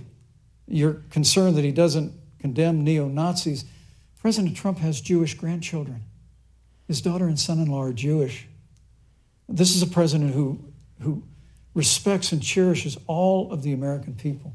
But you talk about having personally prosecuted. I'm glad you brought up your record, Senator. Thank you. But I really need to make this point. When you were DA in San Francisco, when you left office, African Americans were 19 times more likely to be prosecuted for minor drug offenses than whites and Hispanics. When you were Attorney General of California, you increased the disproportionate incarceration of blacks in California. You did nothing on criminal justice reform in California. You didn't lift a finger to pass the First Step Act on Capitol Hill. I mean, the reality is your record speaks for itself. President Trump and I have fought for criminal justice reform. Thank you, Vice President We fought Pence. for educational choice and opportunities for African Americans, all of our members. Thank you, sir. And we'll do it for 4 more Thank years. you. You know, there is no more important issue than the final issue that we're going to talk about tonight, and that is the issue of the election But itself. Susan, he attacked my record. I would like an opportunity to respond. Let me give you 30 seconds because we're running out of I time. appreciate that. First of all, having served as the Attorney General of the state of California, the work that I did is a model of what our nation needs to do, and we will be able to do under a Joe Biden presidency. Our agenda includes what this administration has failed to do. It will be about not only instituting a ban on chokeholds and carotid holes. Thank you. Not only, Thank you, Senator I Harris. would like to go through. These are points that you made earlier in the hour, and I want to talk about the election itself before we have to. But I want to talk about the connection between what Joe and I will do and my record, which includes I was the first statewide officer to institute a requirement that my agents would wear body cameras and keep them on full time. We were the first to initiate a requirement that there would be a training for law enforcement on implicit bias because, yes, Joe Biden and I recognize that implicit bias does exist, Mr. Vice President, contrary to what you may believe. We did the work of instituting reforms that were about investing in reentry. This is the work that we have done and the work we will do going forward. And again, I will not be lectured by the Vice President on our record of what we have done in terms of law enforcement and keeping our communities safe and a commitment to reforming the criminal justice system of America. Thank you, Senator Harris. And I'd like to pose I'd like you to respond first to the question on our final topic, the election itself. President Trump has several times refused to commit himself to a peaceful transfer of power after the election. If your ticket wins and President Trump refuses to accept a peaceful transfer of power, what steps would you and Vice President Biden then take? What would happen next? You have 2 minutes. So I'll tell you, Joe and I are, I think, particularly proud of the coalition that we've built around our campaign. We probably have one of the broadest coalitions of folks that you've ever seen in a presidential race. Of course, we have the support of Democrats, but also independents and Republicans. In fact, 7 members of But not President socialists. George W. Fuck Bush's cabinet socialists. are supporting our ticket. We have the support of Colin Powell, Cindy McCain, John Kasich, over 500 generals, retired generals, and former national security experts and advisors are supporting our campaign. And I believe they are doing that because they know that Joe Biden has a deep, deep-seated commitment to fight for our democracy and to fight for the integrity of our democracy and to bring integrity back to the White House. And so we believe in the American people.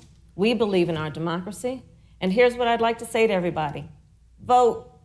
Please vote. Vote early. Come up with a plan to vote. Go to iwillvote.com. You can also go to joebiden.com. We have it within our power in these next 27 days to make the decision about what will be the course of our country for the next 4 years. And it is within our power, and if we use our vote and we use our voice, we will win.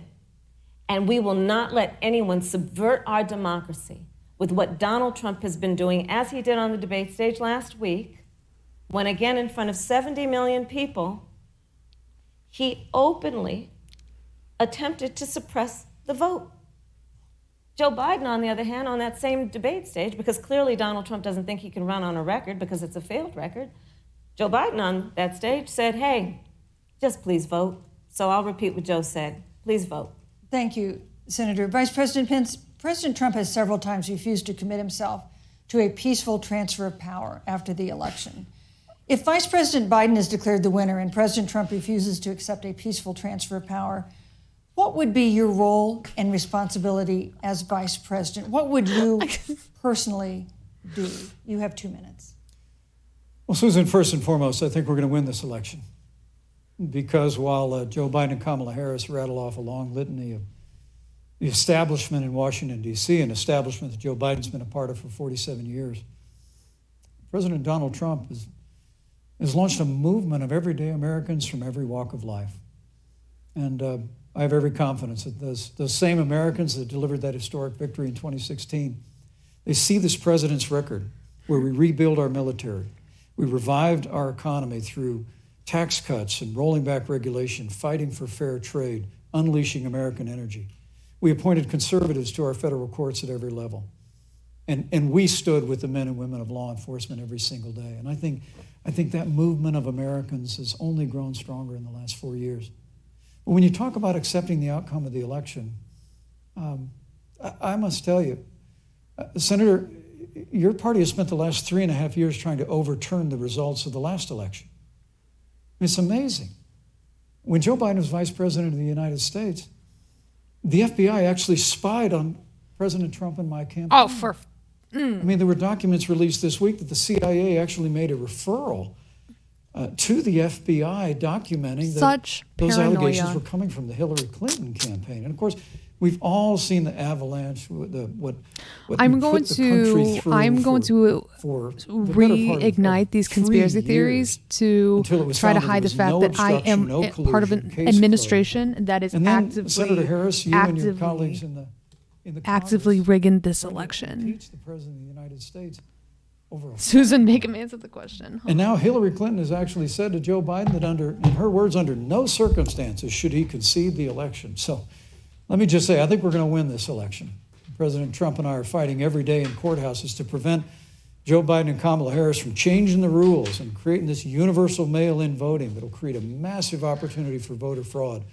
And we have a free and fair election. We know we're going to have confidence in it.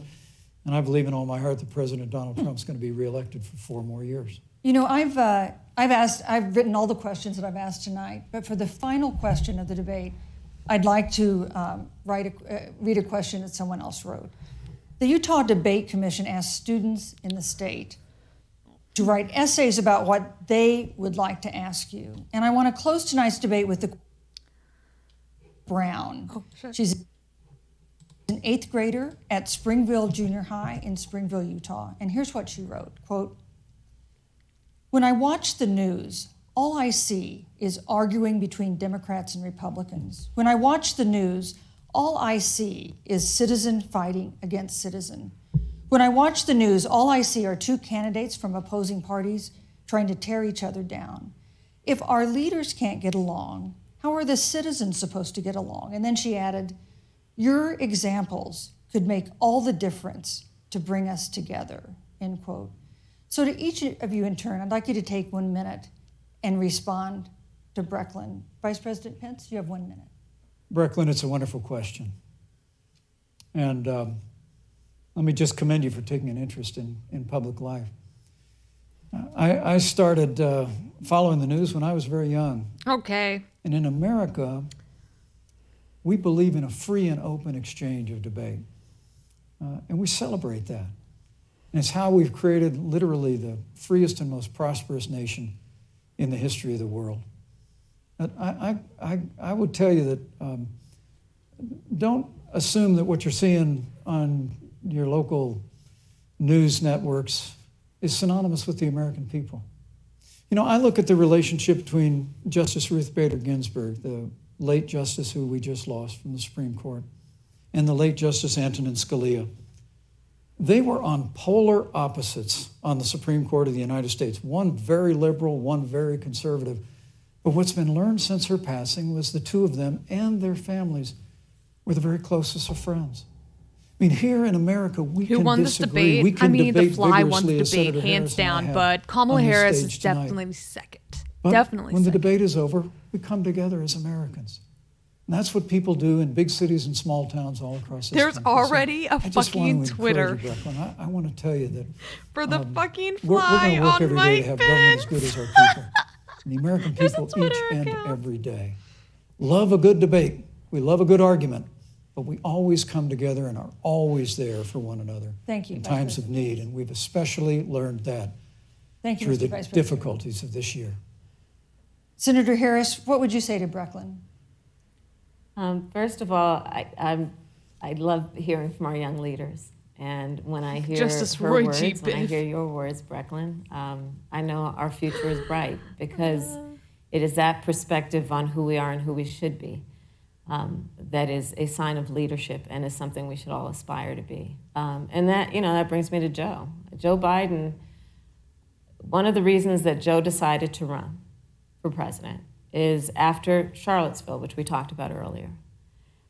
It so troubled him and upset him like it did all of us, that there was that kind of hate and division. What propelled Joe to run for president was to see that over the course of the last 4 years, what Brecklin described has been happening. Joe has a long-standing reputation of working across the aisle and working in a bipartisan way. And that's what he's going to do as president. Joe Biden has a history of lifting people up and fighting for their dignity. You have to know Joe's story to know that Joe has known pain, he has known suffering, and he has known love. And so, Brecklin, when you think about the future, I do believe the future is bright. And it will be because of your leadership, and it will be because we fight for each person's voice through their vote, and we get engaged in this election because you have the ability through your work and through eventually your vote Thank you, to Senator determine Harris. the future of our country and what its leadership looks like. Thank you, Senator Harris. Thank you, Vice President Pence. Thank you so much for being with us tonight. We want to thank also the University of Utah for its hospitality, and most of all, our thanks to all the Americans who watched this debate tonight. Again, our best wishes for a quick recovery to President Trump, the First Lady, and everyone who is battling COVID-19. The second presidential debate is next week on October 15th, a town hall style debate in Miami. We hope you'll join us then. Good evening.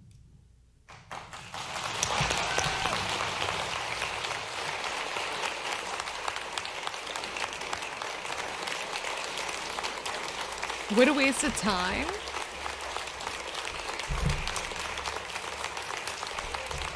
What's wrong with his eyeball?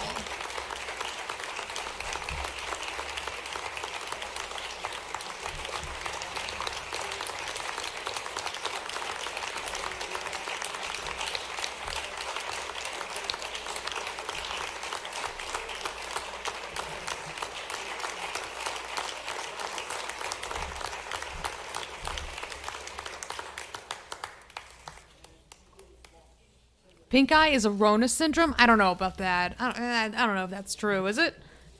Is that mother? Yeah, that's mother. fly eggs. Okay, Chad. Wow. All right. Now let's... His eye was bleeding. Was it bleeding? I mean, I couldn't get a good look at it. That was riveting. You didn't like it? I mean, it was not as entertaining as the presidential debate. I will give you that. I will 100% give you that. Give you that. Lord of the Flies. Oh shit. The Fly carried. The Fly was the high. The Fly was 100% the highlight. The Fly was 100%. My brain feels like it's bleeding. Joe Biden. This is from his like actual pitch in $5 to help this campaign fly. Oh my god. Flies like to stick to poop.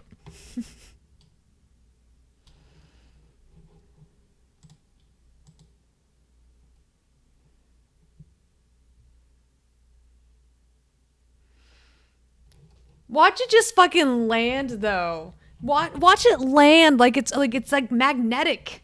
Check this out. Hold on, we're gonna roll this back. Ready? Ready? To the men and women who It serve literally just touches to the down. men and It women does who not serve move. in law enforcement, and I want everyone to know who puts on the uniform of law enforcement every day, that President Trump and I stand with you. And it is remarkable that The Fly when Senator Tim understands. Scott tried to pass a police reform bill, brought together a group of Republicans and Democrats, Senator Harris, you got up and walked out of the room. And then you filibustered Senator Tim Scott's bill on the Senate floor that would have provided new accountability, new resources. But we don't have to choose between supporting law enforcement, improving public safety, and supporting our African American Thank you, neighbors Vice and all of our minorities. Under President Trump's leadership, Thank you, we'll Vice President. always stand with law enforcement, and we'll do what we've done Vice from President day Pence, one, and thank that is you. Your time improve is the up. lives of African Americans. Thank you, Vice Record President unemployment, record Vice investments in President Pence, your time education, is and we'll up. fight for school choice for all of our members. Thank you, Vice I'd President. like to respond. Senator Harris. I will not sit here and be lectured by the vice president on what it means. How pathetic was that debate that our only takeaway was that fucking fly? No. Okay, so I'm gonna go so far to say that that's not the only takeaway. It was the highlight. It's what literally made a close up of his eye from tonight's. Ew. Yo. Hold on.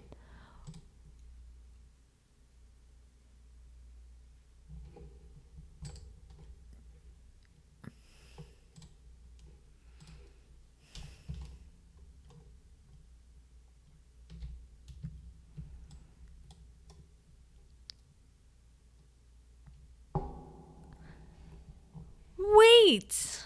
Something ain't right here?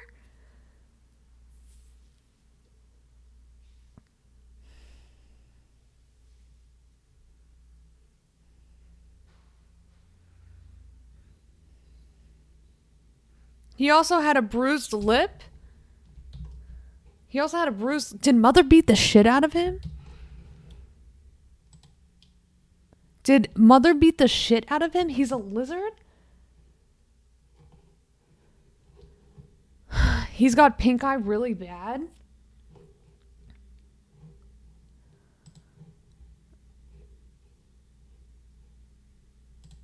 Well, shit, Mike Pence is falling apart.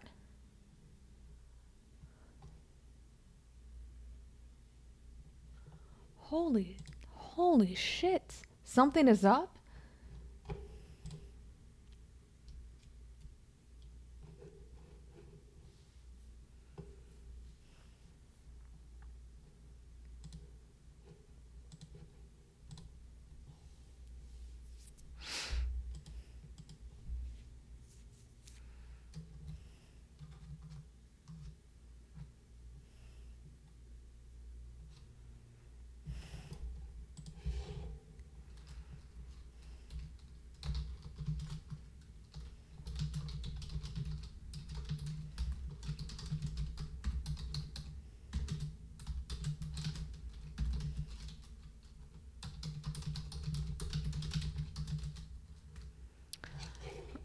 Amy, let me crash on the couch tonight. I swear I won't eat all the tofu in the fridge.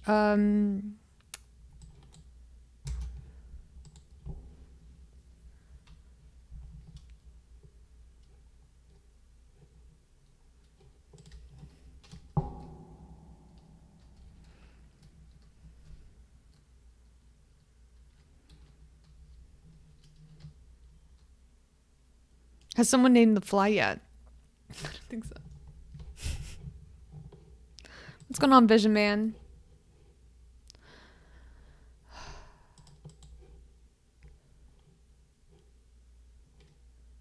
Is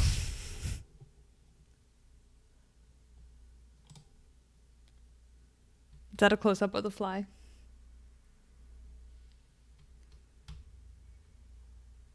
Fly Tifa.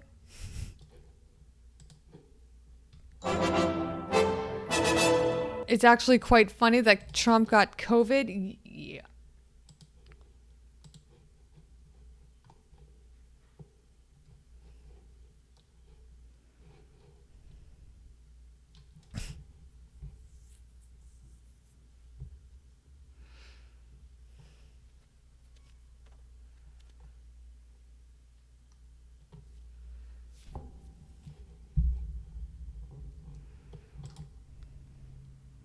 I kept wiping screen and fly wouldn't go.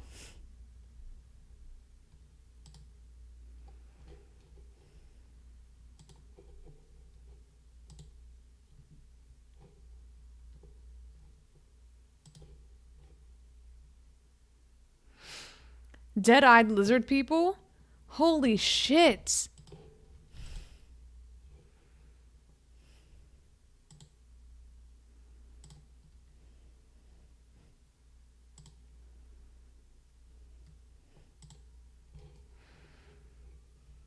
My God.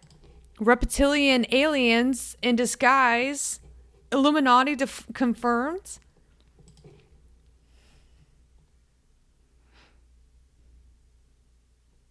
Okay, I believe in QAnon now. Okay.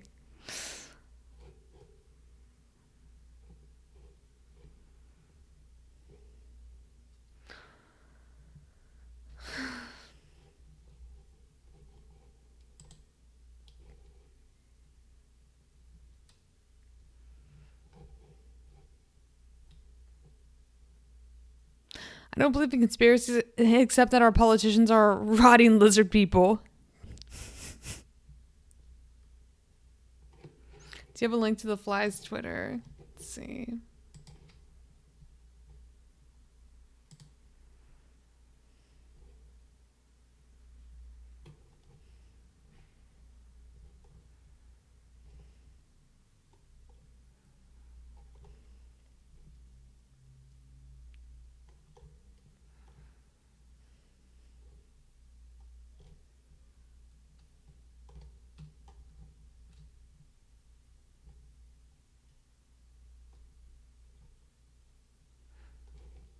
Hey, Garfields.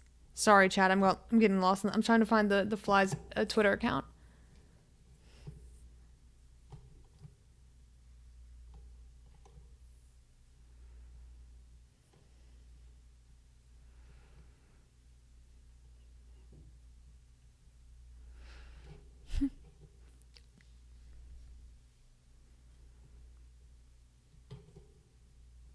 Lost in the fly sauce. Exactly.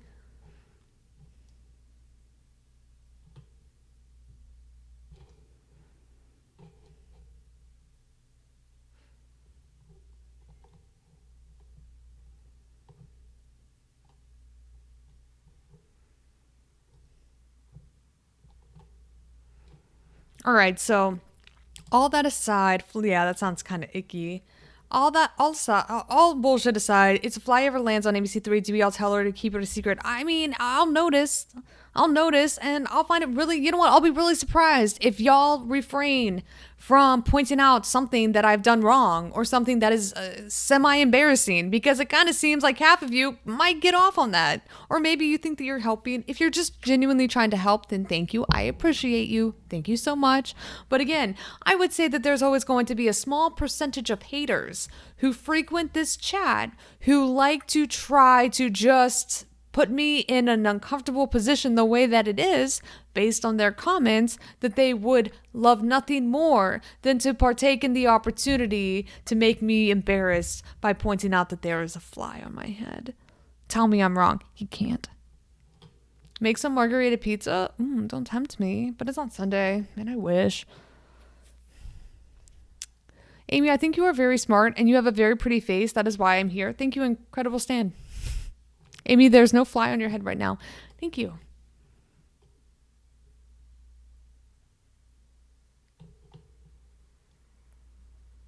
You weren't a ghoul, so we will tell you. Thank you.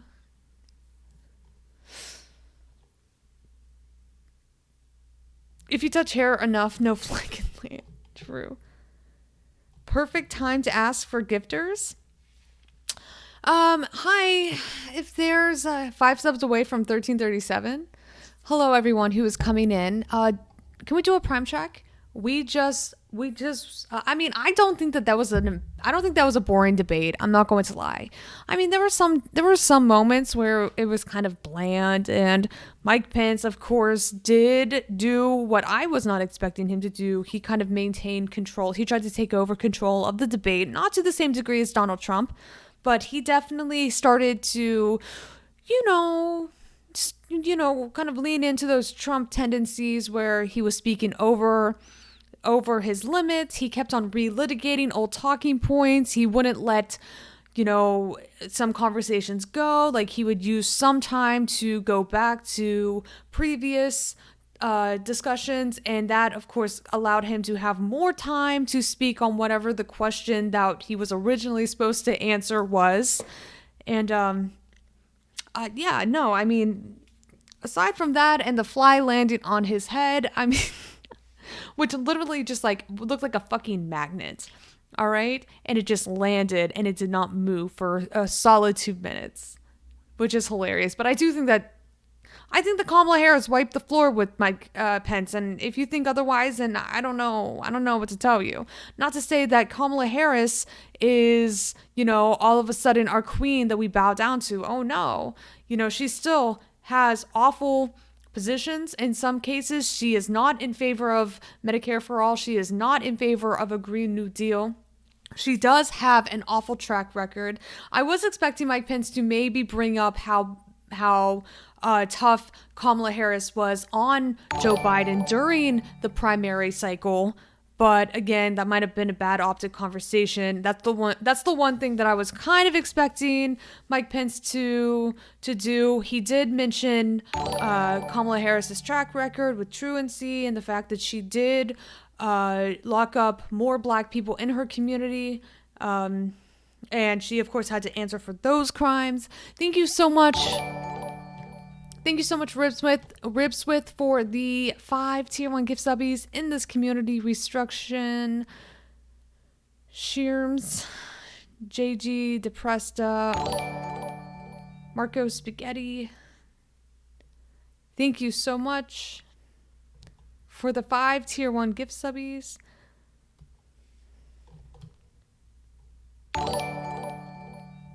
The fly was the star tonight. You think so?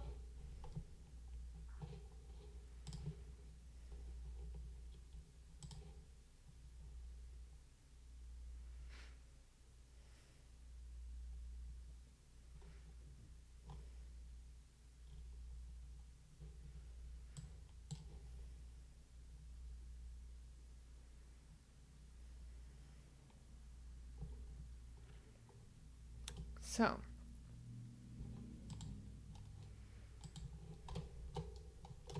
turns out the fly is an oracle. In reverse, it predicts the loser.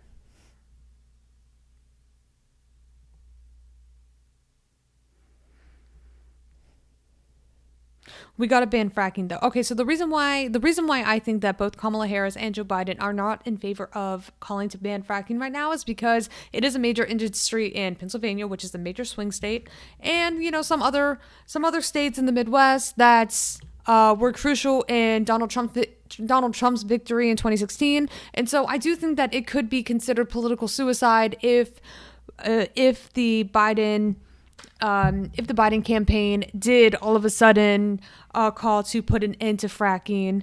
I think that if there's one reason why they have backpedaled in their position, it is because they are afraid of what it could do to their potential constituents who might be planning to vote in favor of Joe Biden, especially those one-track mind type of voters or those single-issue voters. If you're taking away the one industry in your state right now without offering a viable alternative, then that could be a big enough of an issue to lose that vote and instead swing back over to Donald Trump. Okay, but not also back banning. Listen, I'm trying to get into the minds of Joe Biden right now. I know that they are thinking in the short term. They are not thinking about the long-term impacts of fracking. 100%, I agree with you, Border Collie. It is just a nod to continuing to refuse to address the long-term effects that fossil fuel and the fossil fuel industry will have on the planet while we continue to refuse to address climate change, right? And the catastrophic impacts of climate change. Pence was good, I think. Do you think so? What? You think Pence did well? I don't think Pence did well at all.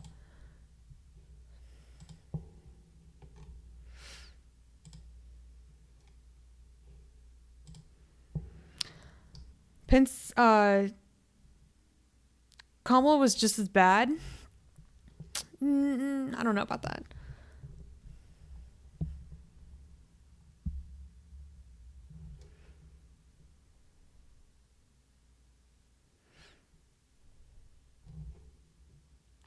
Harris really disappointed me.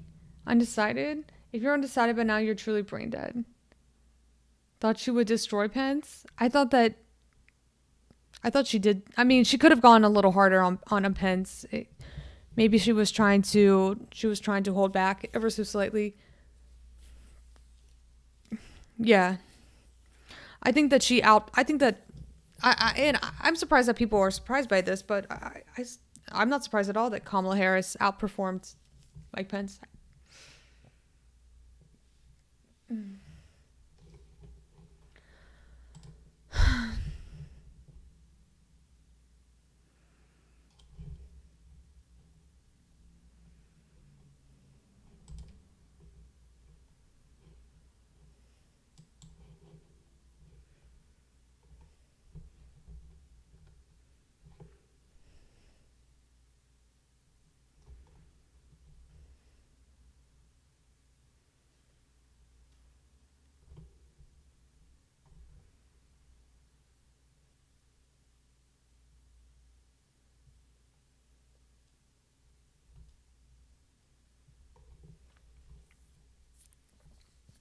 She probably was a winner, but not as much as expected. Like, she won by didn't cover. Well, here's the thing with the way that moderators, and I don't know if it's just because Mike Pence, much like Donald Trump, asserted himself in a way, it kind of seemed as though the moderator was a little bit more forgiving when it came to Mike Pence and his refusal to answer the questions that were asked and deter the conversation, literally steer the conversation, steer his responses in a completely different approach.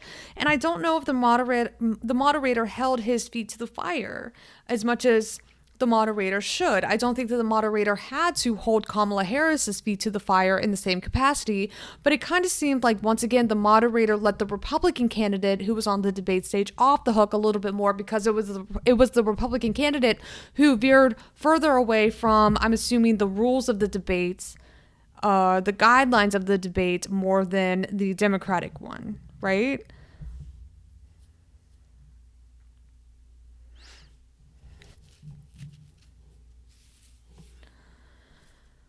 The key to debating is appear humble. Pence does that really well. I don't think so. I think that the key to the debate is the exact opposite of humility. I think that oftentimes debates are viewed as a blood sport, and it's the person who comes across as more confident and the one who literally dunks more on your opponent typically is determine the winner. And I think that Mike Pence failed miserably in his response, and he had to divert away from the original question in order to not fall into a dangerous zone where he would have to answer some questions in no other way but in an honest fashion, which obviously, if you are on the national debate stage, you never want to put yourself or your presidential nominee in which you are representing in a bad spot. This is the reason why Kamala Harris would not say whether or not she is in favor of packing the court. This is the reason why Mike Pence tried to shy away from the question about coronavirus and tried to deter the question or deter the talking point to the prospect of a vaccine by the end of the year. And that's obviously what you do whenever you know that you could be finding yourself in a little bit of a predicament if you do answer a question honestly, right? Thank you so much, Loloco, LOL, 98 for the tier 1 subby. You'll love to see it. You'll love to see a naturally occurring subby in the wild. Lula is coming back.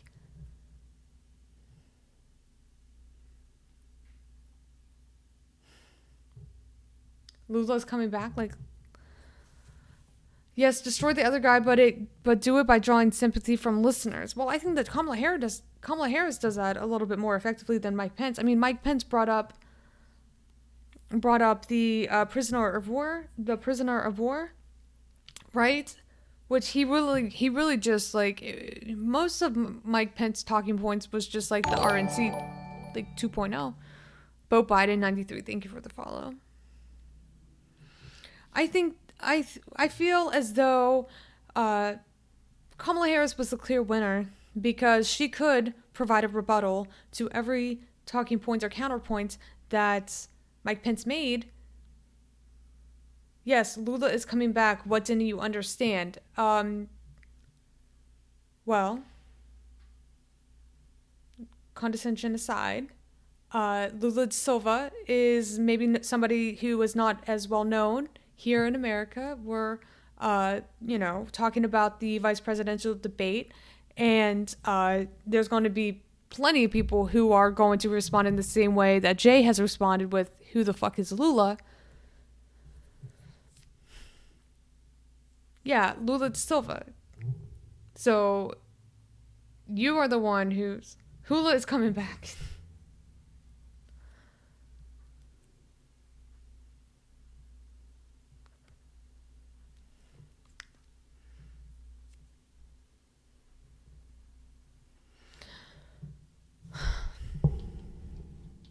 Lula Lemon. I know who Lula da Silva is.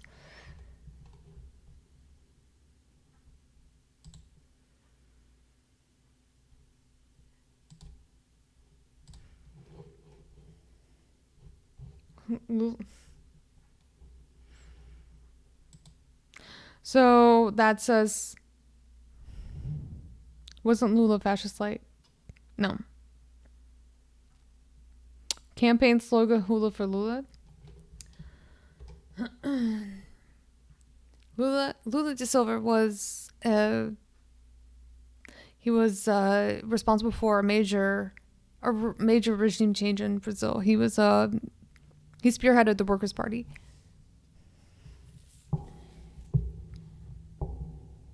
The Brazilians Workers' Party. The major labor movement in Brazil.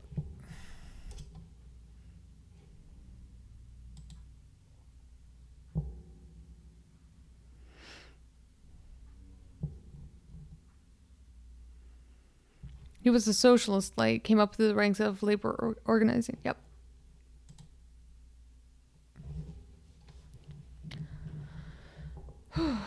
Here's the final speaking time tally for tonight.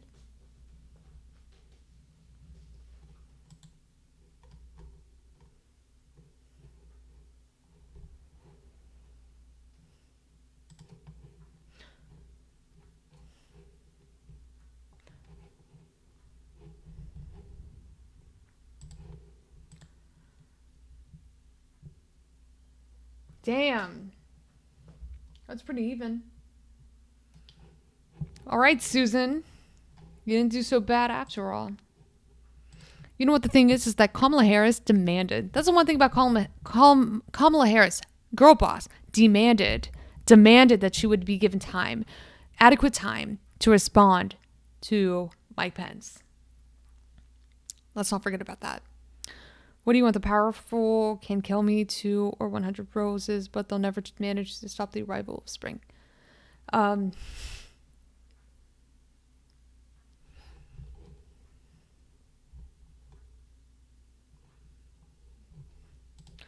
right, yeah, Joe Biden is definitely leaning in to the whole fly thing.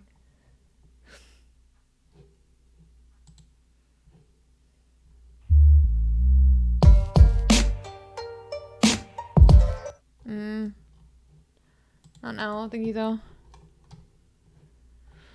All right, so post-debate analysis. Post-debate analysis. Let's keep this going. Let's continue on. But also this.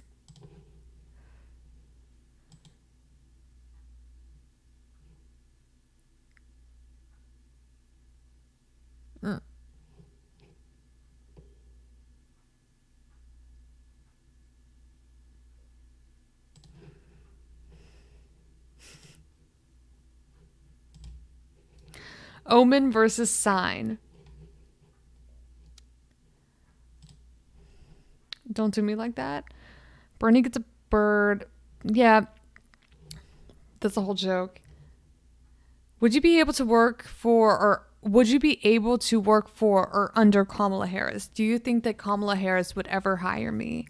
Do you think that Kamala Harris would ever hire me for anything? The answer is no. The answer is no. I can't see anyone ever appointing me for any position. No way, too spicy. For any position under our current political structures, right? There is absolutely no office, no title, no post, no position that would ever hire me. I am too Kamala, no. AOC on the other hand, okay, yeah. Kamala did less than okay. Maybe in the Department of Revolution, right? Amy with too much integrity. Yeah. It would be hard. It would be hard to accept any position, and I know that I would be upsetting to the current status quo of the Democratic Party. And I would just probably be overlooked altogether as a result. AOC and Amy, name a more iconic duo. AOC and Ilhan Omar. Amy is habanero mayo spicy.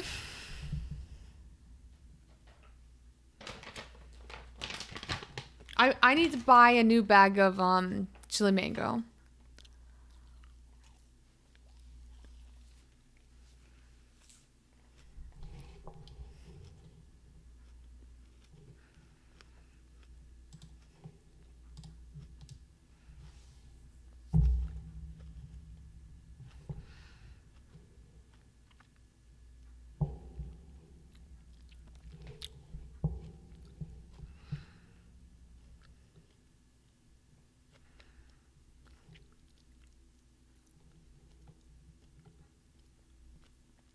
Does New York have their own HUD? No. At the state level, You have housing authorities at the state level that usually work very closely with HUD, especially whenever HUD issues low-income housing tax credits or Section 8 housing vouchers. Like, there's a lot of established rapport between a state-level housing authority and HUD, but there's not a state-level entity that where HUD delegates some power from the federal level down to the state level. It's not the same. It's not the same as like your different levels of government, federal, state, local level. It's not like that. HUD is much more bureaucratic institution where power is centrally held at the federal level, but then it does delineate down to the states based on, just rapport that has to be established whenever you're doing transactions of tax credits and housing vouchers. Like, you have to have that communication in place, but it's not the same structure. It's bureaucratically formed, right? And administered. Pence definitely kept the white male vote and even increased it. You think so? I'm not vegan. I'm vegetarian. You think that Pence definitely kept the white man vote? So literally all you're saying whenever you say that is that Pence definitely spoke to the racists in this country, and unfortunately there's too damn many racists in this country still. Good night, MC Zach. Any white males in chat who are Republican? Nobody is going to admit that, but please go ahead, admit it. If you're here, if you dare.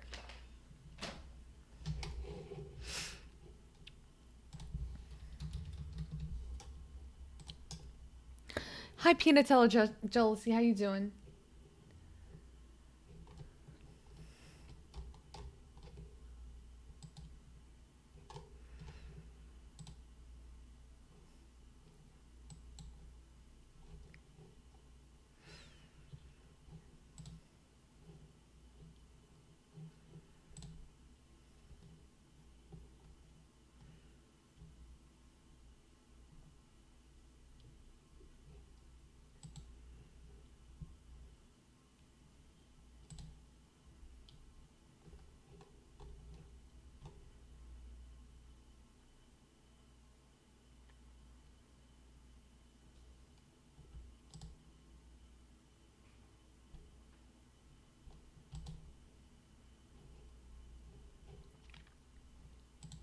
Sorry, I had to order more chili mango.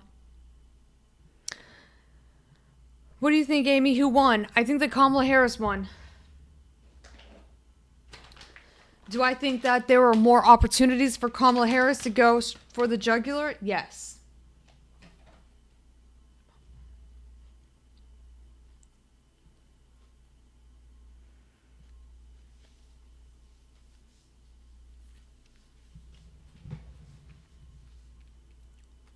I think that Kamala Harris understood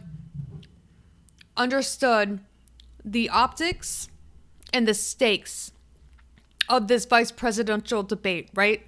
You're not only speaking on behalf of yourself as the vice presidential nominee, you are also speaking on behalf of the president who asked you to run alongside them on their ticket, right? That's the reason why Kamala practiced in the mirror over and over and over again the fact that she and Joe Biden have now teamed up. They are on the same side despite running against one another in the primary.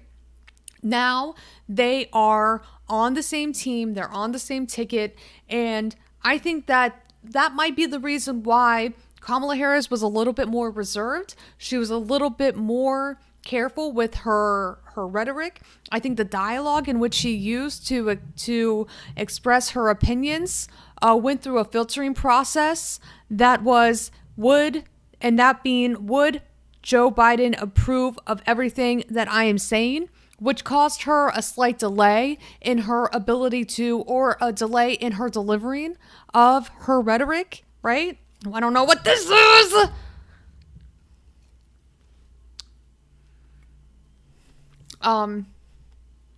So yeah, I think that Kamala Harris understood that rather well. Mike Pence understood it too. But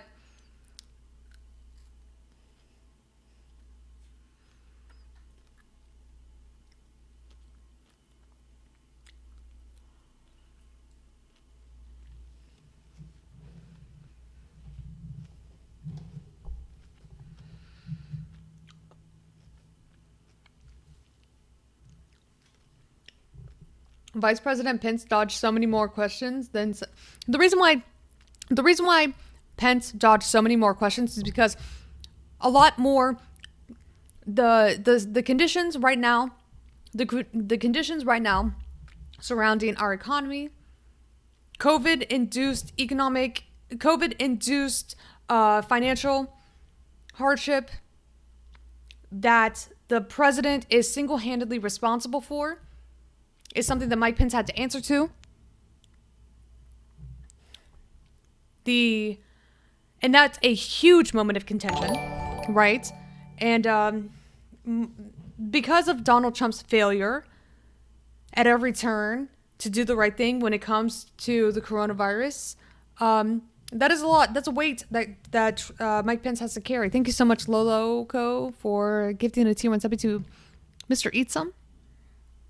Thank you so much.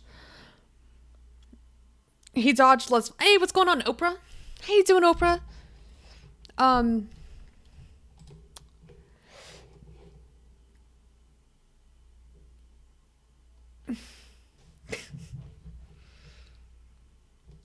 God. I'm afraid Trump wins again and do everything he didn't do yet. He might keep the worst project for the reading. And also, I think that Kamala Harris does have the ability to answer a question without having to dodge so many questions because, again, I don't feel as though Biden has put her in the same hot water that Trump has put Mike Pence in. And that's just because Donald Trump is an awful president. He has awful policies. And you think about one of the worst moments that Mike Pence dodged was whenever Susan brought up the fact that, hey, under this administration, right, under the authority of Donald Trump, we are seeing a failure to reduce the number of COVID-19 related cases, and we have one of the higher death tolls per capita in this country. Why is that? Mike Pence automatically went to what Donald Trump did that he thinks is a win, and that was stop any travel. He imposed that travel ban onto China so that nobody from China could enter the United States, thinking that was a win, and trying to redirect blame back to China for Donald Trump's failures to implement any kind of meaningful policy that would have addressed COVID-19 was, of course, the name of the game, right? Mike Pence, we all saw that coming, I think. Mike Pence does not shy away from Donald Trump, right? In the way that, or would not shy away from Donald Trump because he understands, just like Kamala Harris understands, that the stakes are high. You have to make sure that you are representing your president or your potential president in a way that won't look badly on them. Right? It's the president who is going to be, on the general that you're voting for. The vice president during these debates are there to make the president look good, right? And it's a lot harder at this point, I think it's a lot harder to try to make Donald Trump look good than it does Joe Biden, which is why I thought that Mike Pence definitely walked into that debate with a disadvantaged position. Not that I hate it.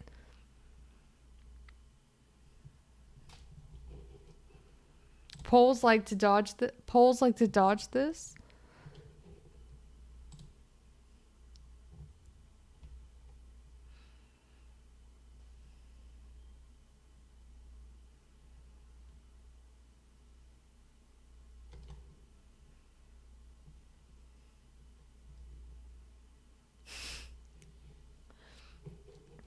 Damn.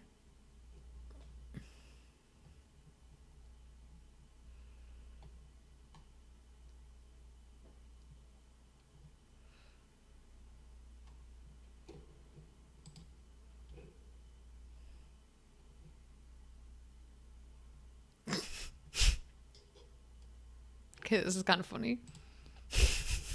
Let the memes come. I said the fly tell Pence I want him to know it was me.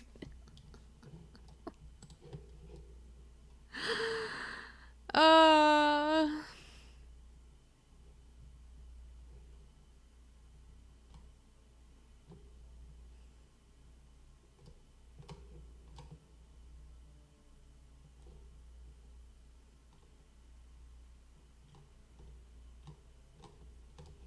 What is this? Oh God. What is happening? What is happening? Anyway.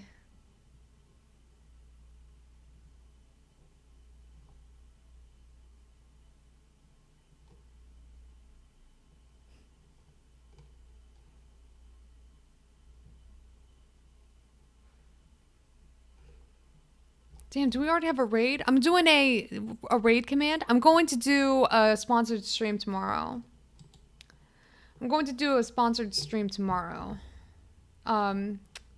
Yeah, these memes are just coming through.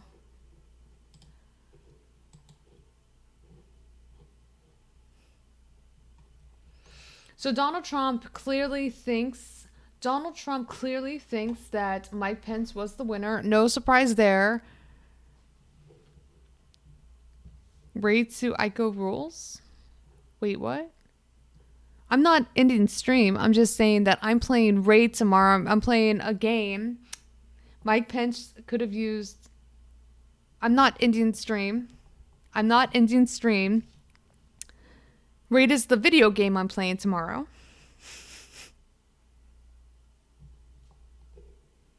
No worries. I'll keep that in mind.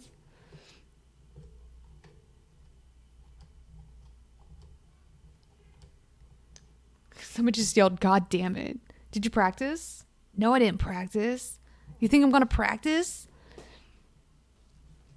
Raid Shadow Legends, that horrible mobile game that will sponsor anyone and everyone. Yes, Spork of Death. Yeah, 100%. That one. It's Shadow Legends. Don't call it Raid. Okay, Shadow Legends. Yeah, that one.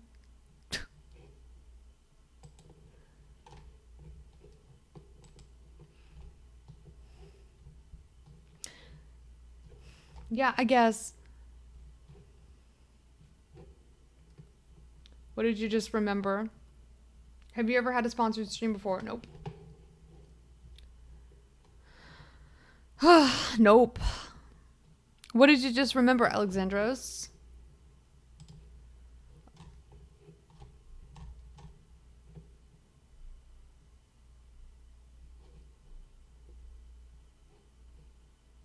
Spork of Death's comment. Hey, roadside attraction, what's going on?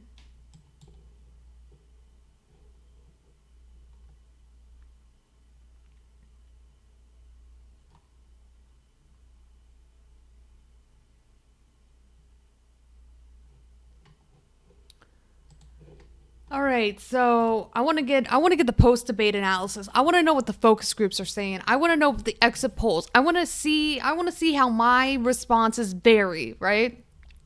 Because obviously my predictions going in was that page 99, thank you so much for the host. My predictions going in was that Kamala Harris was going to sweep, right? But of course, the difference between Kamala Harris running as president during the primary election cycle and Kamala Harris running as vice president means that she is not only representing herself, but Joe Biden. So I do think that she was a little bit more cautious, right? And deliberative in her rhetoric, in the way that she was expressing herself, in the way that she was answering these questions that not only were about her, but about Joe Biden as well, right? She won, she didn't sweep. I agree. She definitely won, she did not sweep. I thought that she was going to be a little bit more sassy, but if I'm reading this correctly, it looks like there is some responses that are already pinning Kamala Harris as condescending, right? So a lot of people thought that Kamala Harris was already condescending. I thought that she was going to be a little bit more. I think that it would have been okay if she were a little bit more condescending. But again, this is the issue. This is the issue with a woman running in a position that typically has been designated to men only. And so a lot of people just don't know how to think about a woman in this position. And I don't know if it's because Kamala Harris was just like objectively more condescending, or if it's because women who dare to run for public office are subject to a bit more scrutiny, right? They're not as, I think that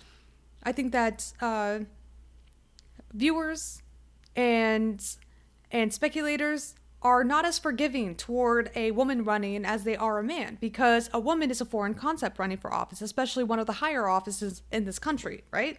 Even though, yes, Kamala Harris has been a senator, she has kind of like broken the political glass ceiling to a certain degree.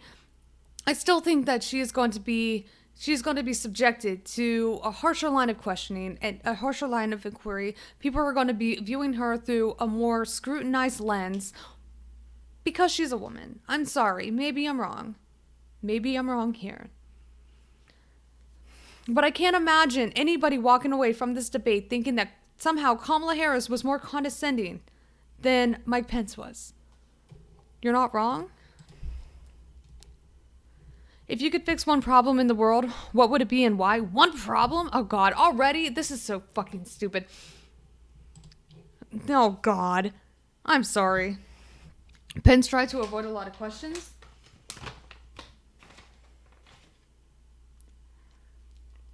I wonder why. Okay. Let's think about this.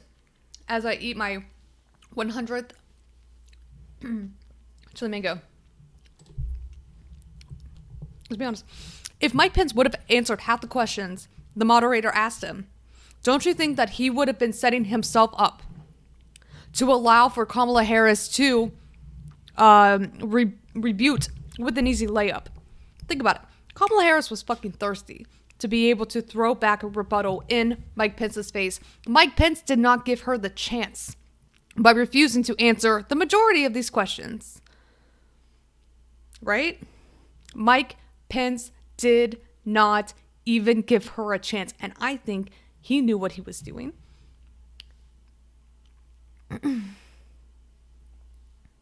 Mike Pence did not even give Kamala Harris the satisfaction of being able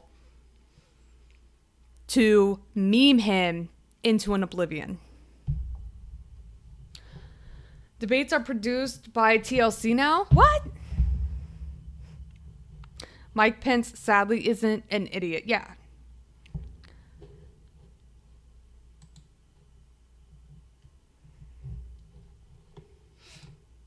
He knew it for sure. Yeah. Really bold of him, though.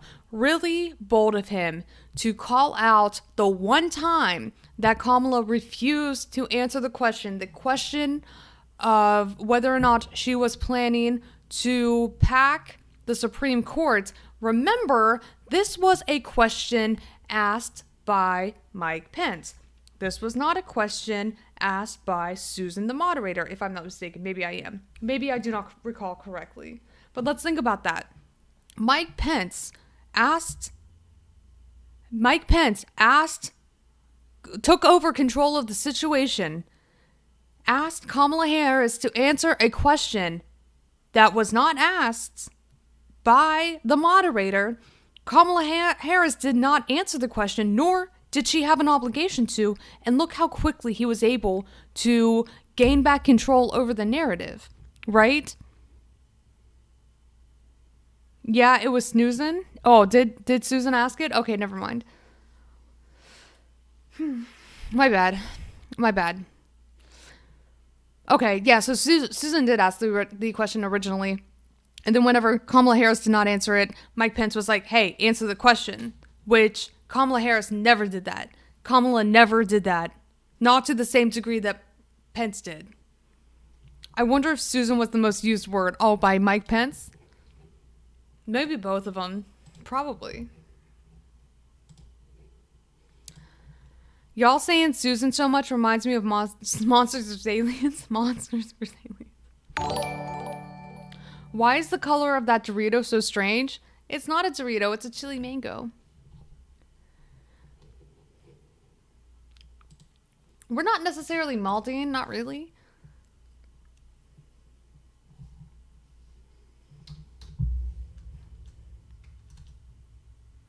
I think thank and you were the most used questions, are the most used words. Hey, Redacted, what's going on?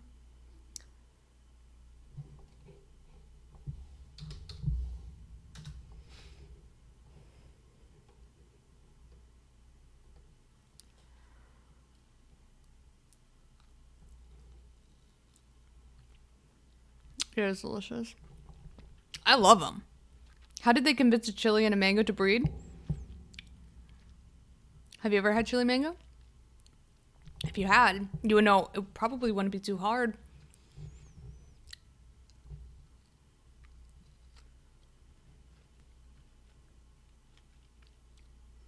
It was love at first sight.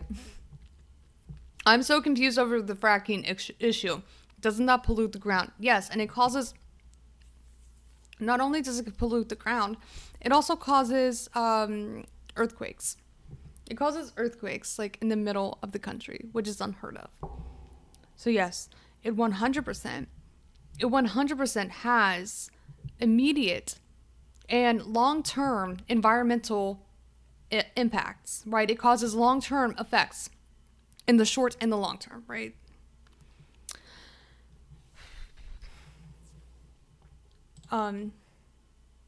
Causes methane leaks, which is probably the most serious impact. Thank you. Yes. So, the one thing that I did appreciate... Hold on. Shit.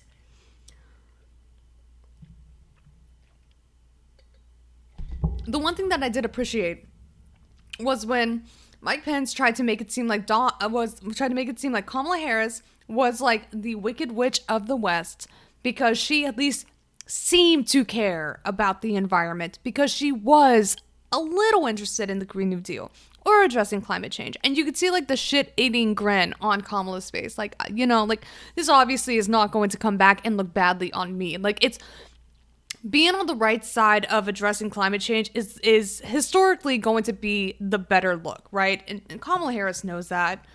Obviously, whenever you talk about furthering the denial of climate change, you are just talking directly to Trump's base, right?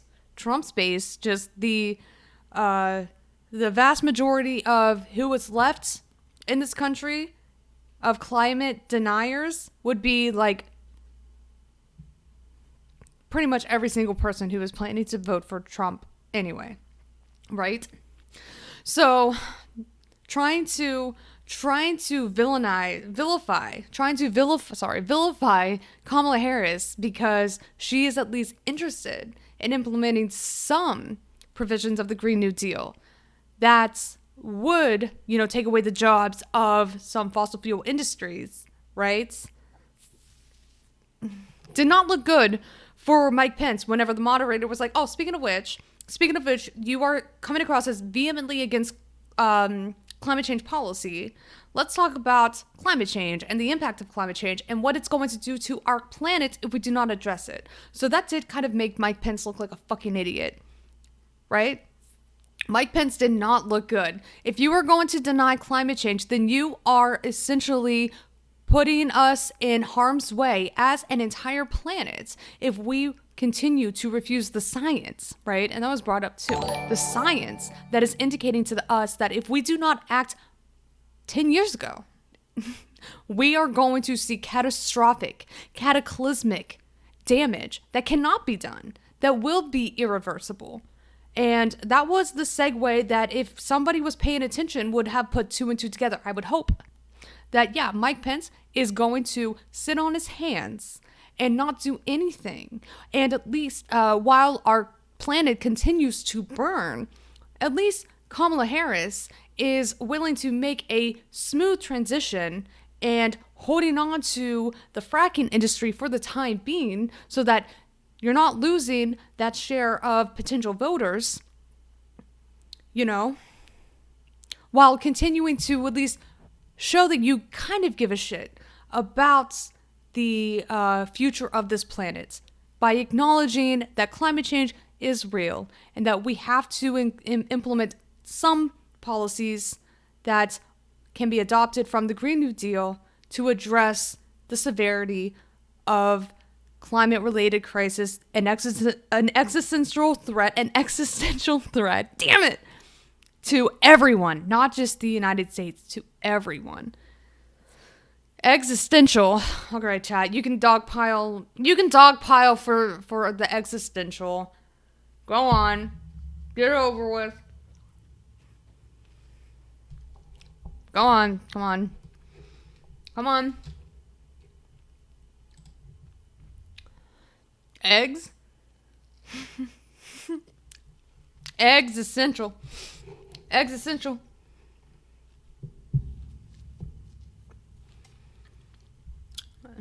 Existential. Existential. Existential.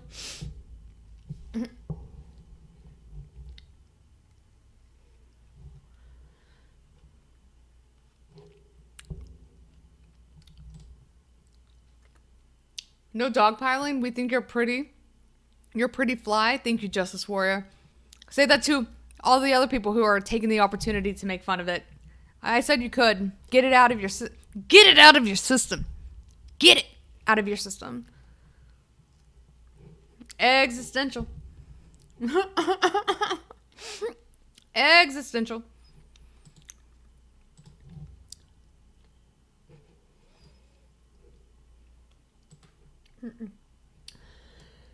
What else?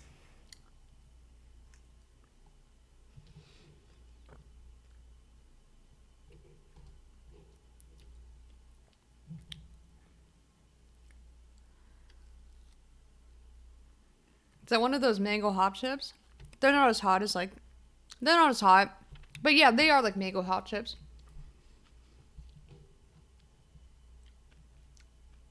Climate change is an existential threat, though. All right, it is. I'm filled with rage. But what?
Wait a minute. Wait a minute.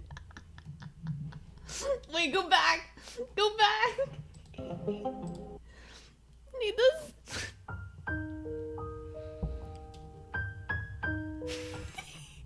Shit. Wait.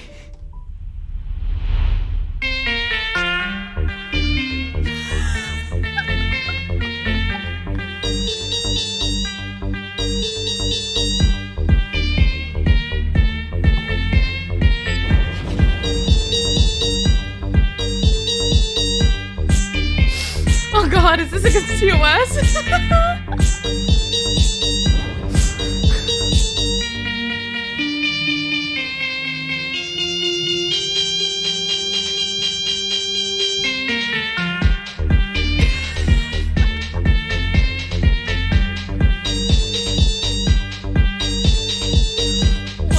Oh, Joyce too.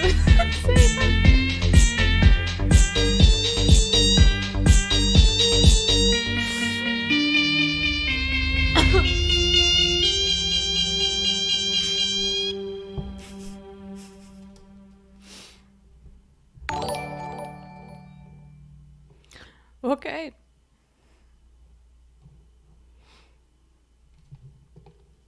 More, please?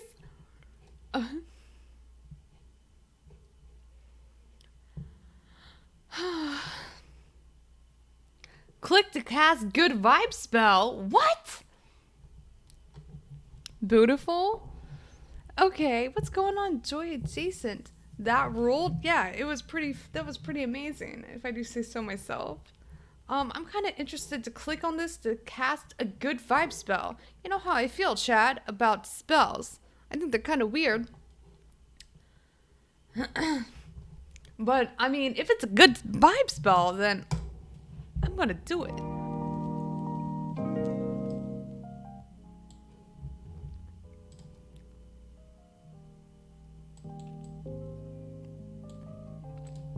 Hex the moon? Never.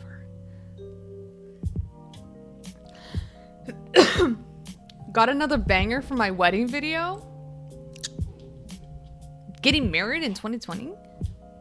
What? Why? Why? What was the first one called? I'm trying to find it. Oh, the first one? It was a weekend. It was a weekend. Blinded by the light?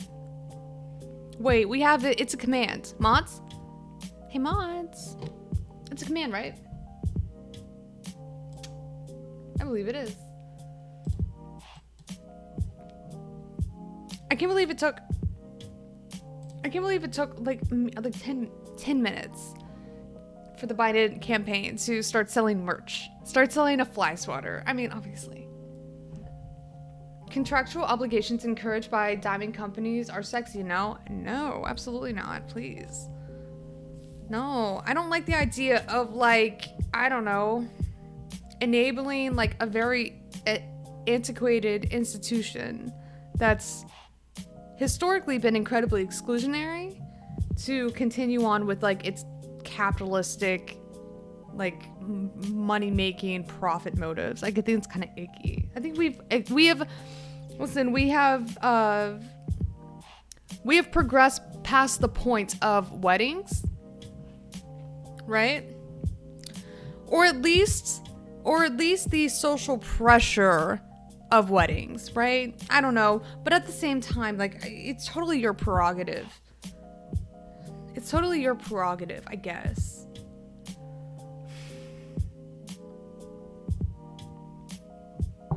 I like where your mind's at on weddings, especially because right now 50% of marriages end in divorce. So you're like rolling the dice. You're like flipping a fucking coin.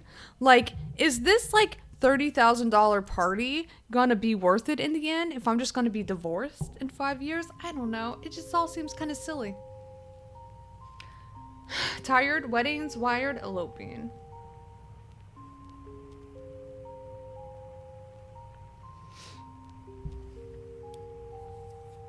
Mine was only 10K. I mean, I guess you don't have to throw like an absolute over the top party. What if you do it for fun? What do you mean? Like weddings for fun? I even telling my boyfriend I think we need to get married ASAP in case one of us gets seriously ill with COVID. Fun times. Okay, that's actually really scary. That's really scary if you're thinking about getting married to be able to get on your significant other's benefits package. All right, that's where we are right now. Spend 30K on world travel for a few years instead. Exactly, that's a whole thing. Always throw a banger of a party. Marrying for healthcare. No, seriously. I mean, that's really sad that some people are there. She wanted a nice wedding. I didn't care. Now we're divorced. Yep. Moo Voodoo, you're actually kind of proving my point.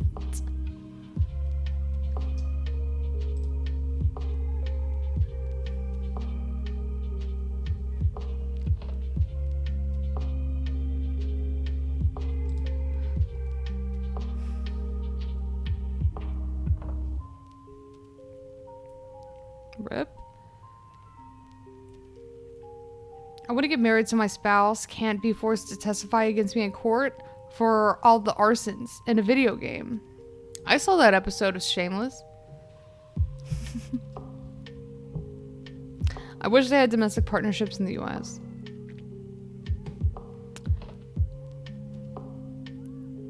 I can't focus because she's clutching a pepper as she's talking. Yeah, this is Peppy. This is a, what do you mean? This is a literal, this is Peppy. This is my stress ball. This is my stress pepper. Of course.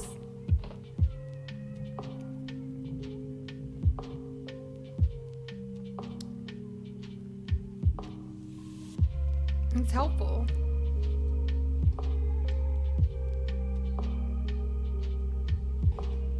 Peppy laugh.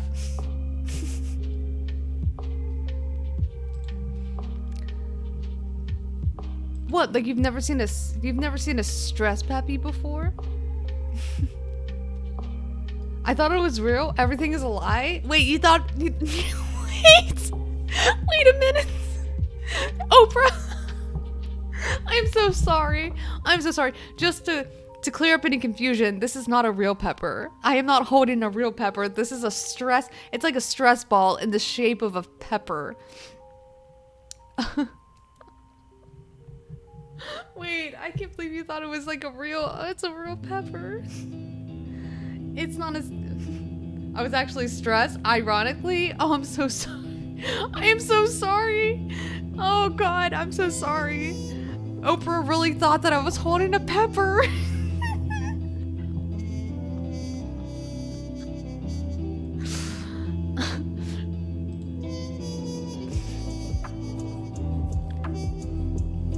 Okay. Alright.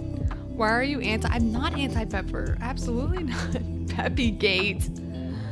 Peppygate looks like a communist flag to me. You have to put a banner saying fake pepper. Straight up irresponsible. So sorry.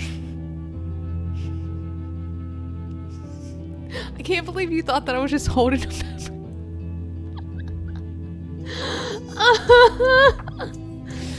Oh.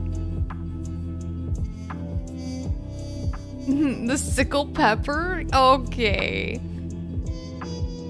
Okay. All right. So what else? Let's continue on. I want to see, hold on. I need to see like post-debate assessments from other people so that I can critique them, right? I want to critique them. I want to know the opinions of these swing voters who are watching this debate and trying to figure out who they are going to support in the general election. I want to know what people thought whenever they watched Kamala Harris versus Mike Pence. I need to know these things. Chop into it, Amy, then show them it's not real. Here, I'll show you it's not. Look, I almost broke Peppy. Look, I almost ripped off the... it's like holding on by, oh, I do have chili mango underneath my fingies. It's kind of icky. But look, I don't know, like I got this at the APA. I got this at the American Planning Association state, what was it? It was the, it was like the state level APA. The nipple. It was like the state conference, the state APA conference. It was in Las Cruces.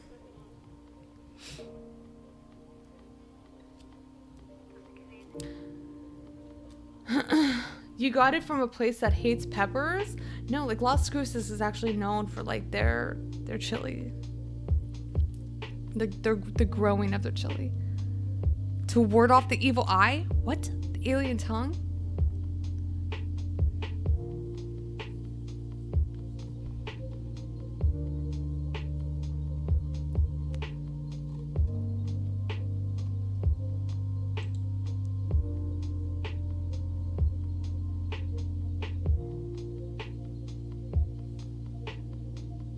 The eyeballs cannot be warded against, they perceive it. Everyone, please leave Peppy alone, alright? Leave Peppy alone. I love Peppy.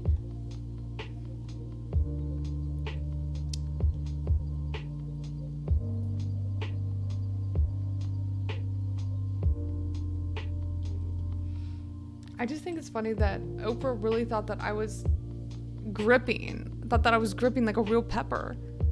I'm sorry, okay.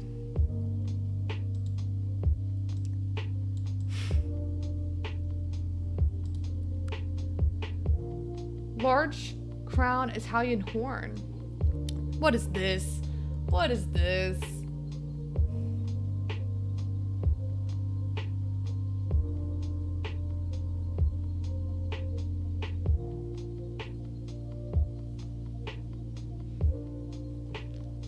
No bullying. No, don't bully Peppy.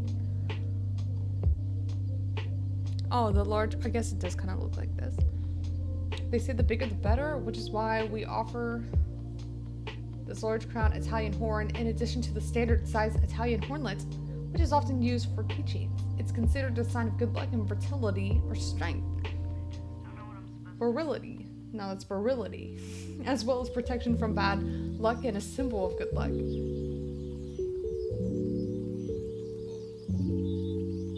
I would just buy Italian fuzzy dye instead. It's a very different kind of stress reliever. Pepper moment of the debate, let's go.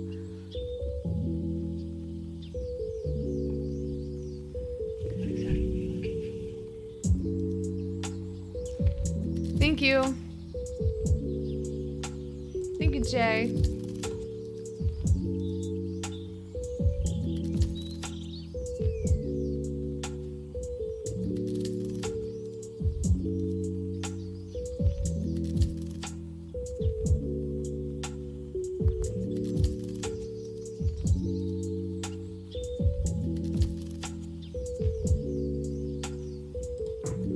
All right, chat.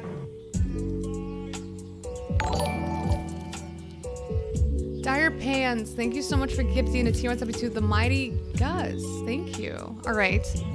Enough getting lost in the sauce. Let's do this.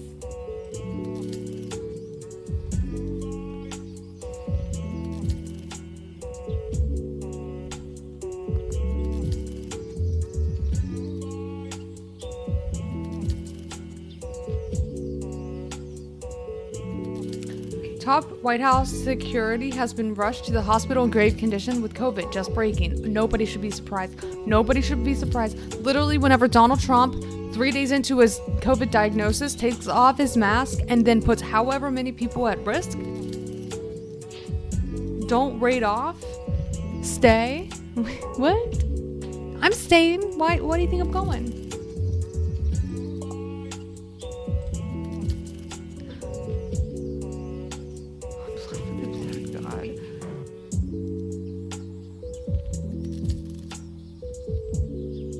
We need a post-debate leftist on Twitch.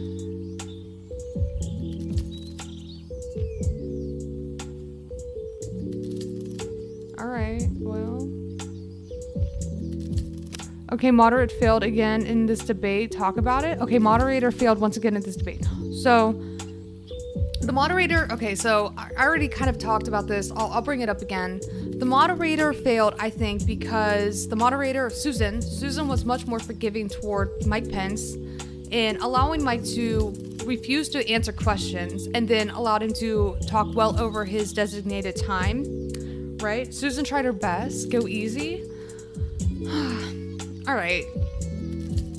She was terrible letting Pence walk all over. Yeah, Mike Pence totally disrupted her every single time where he felt it was absolutely necessary to stifle whatever conversation was going on to either go back and address an original or previous talking points, right? And it completely took away from the moment of the debate. Did you notice that every single Susan was too passive. Susan was 100% too passive, but hold on. I'm really loving this fucking lo-fi. Lo-fi for witches is the best. Change my mind. Your best needs to be way better than your choosing to be moderated by blah, blah, blah, blah. Okay. So, I think that let's look back and remember that that Mike Pence's 2 minutes always began always began with, I'm going to go back to whatever the previous talking point was, to continue on to save face on behalf of Donald Trump, or to keep the dialect going between Kamala Harris so that I am the winner. I get to walk away with the final say. I get to walk away the winner. Like, that was Mike Pence's strategy, right? He began every single new line of questioning by addressing whatever Kamala Harris had the last word, right? With whatever previous talking points was brought up. And that might be the reason why it appeared like Mike Pence did a lot better than he did, because he bent the rules of the debate in his favor, and the moderator let him, right? CNN debate poll, 59% Kamala, 38% Pence. There you go. Me every time he said that. Yeah. So, yeah, the moderator completely got steamrolled by Mike Pence, and Susan could have done something about it. Susan? What the fuck was that, by the way? Like, why did he keep doing that? God. Oh. Dense pens, fly traps available soon. Oh, God. Susan. Victor's. Thank you for the follow. Thank you for the follow. Susan.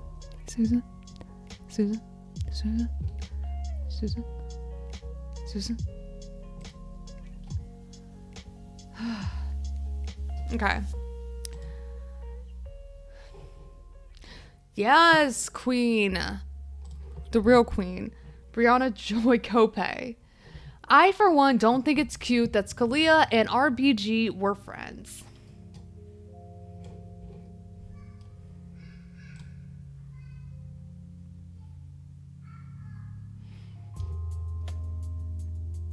I think the mods think they will make Trump and Pence look better if they interrupt. I don't think so. I don't think that's how it went in this case. Mike Pence wasn't as interruptive or as commanding of the conversation as Pence was. Donald Trump was not, or Mike Pence was not as, I fucked that up. Mike Pence was not as commanding of the conversation as Trump was in the presidential debate, right? So that's not what Trump did, or that's not what Pence did. Shit. That's not what Pence did. The way that Pence bent the rules was exactly as how I just described, where he would not move on to the new line of questioning or the new inquiry without having the final say by re-litigating the previous talking point or the previous question to make it seem as though he, or to at least end on that talking point, to make it appear like he did have the opportunity to win. He did have the final say because he made sure of it, right? What's the mother thing? Like, he really did do that.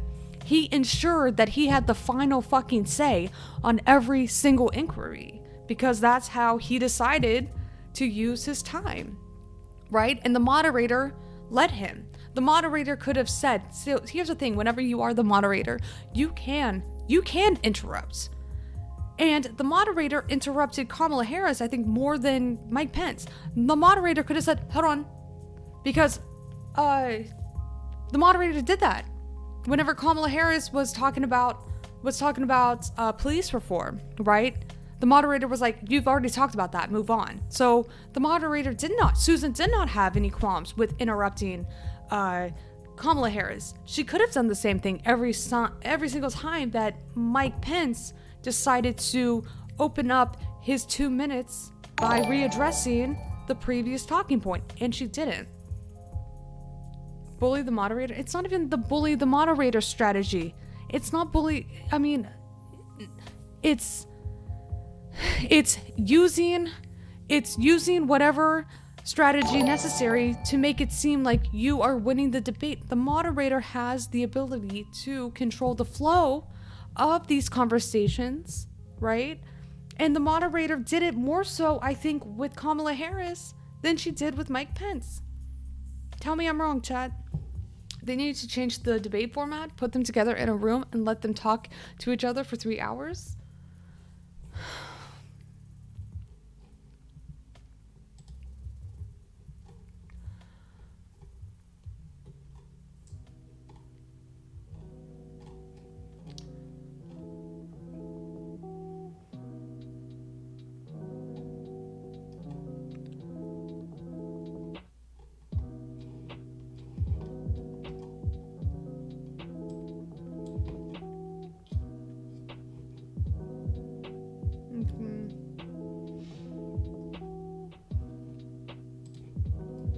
Where's Cody Shody? Tim David Garcia. What's going on? Hey.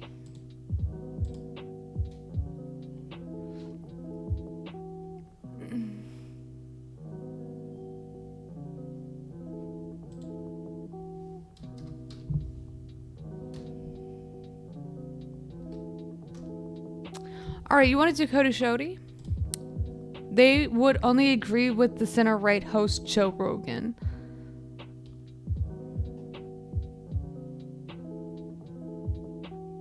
I need to bully the streamer. Y'all already bully me. What's up?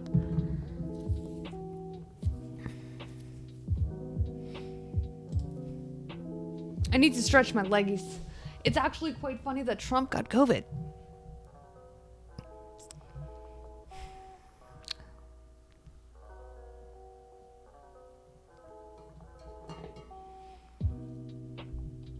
All right.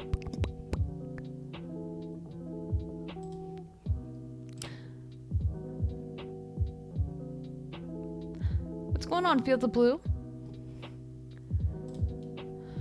Fields of Blue, hi. What's up? It's more than quite funny.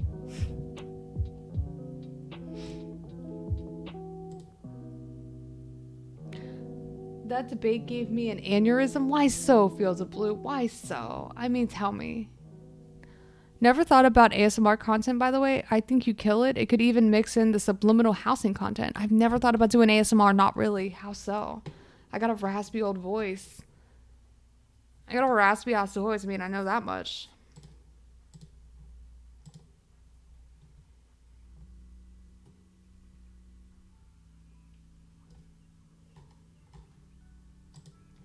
I want Kamala to reach out, grab Pence by the collar, and call him a capital bootlicking cuck. I don't know what subliminal housing content is either, but like, I'm listening. Hey, listen. Please say hello. Hello. Hello.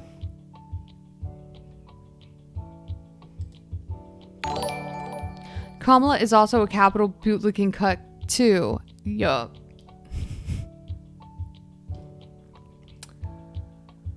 Holy.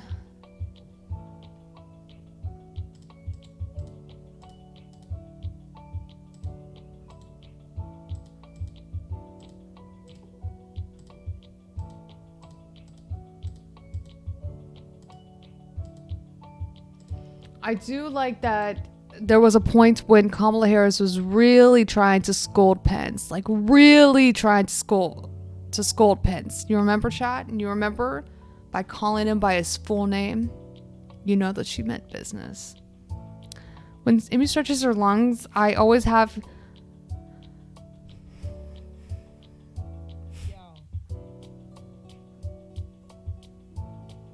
oh. The foreign policy talk was a shit show, imperialist pissing con. Oh my god, yeah. Oh yes.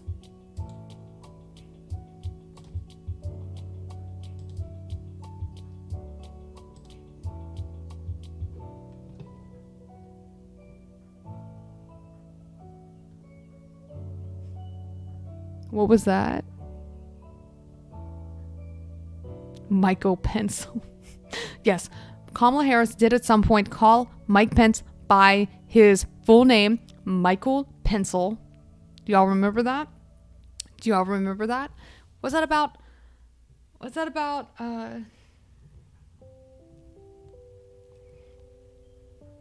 I can't remember. Got my mail-in ballot today. Can't wait to not change things fundamentally. Yeah. I missed this debate.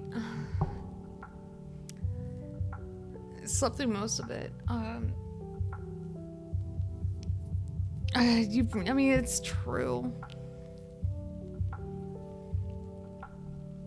The worst part, the most horrific part of all of this is that nothing will change fundamentally under Joe Biden. A lot of things could change fundamentally under Donald Trump. Oh dear, act your age and try another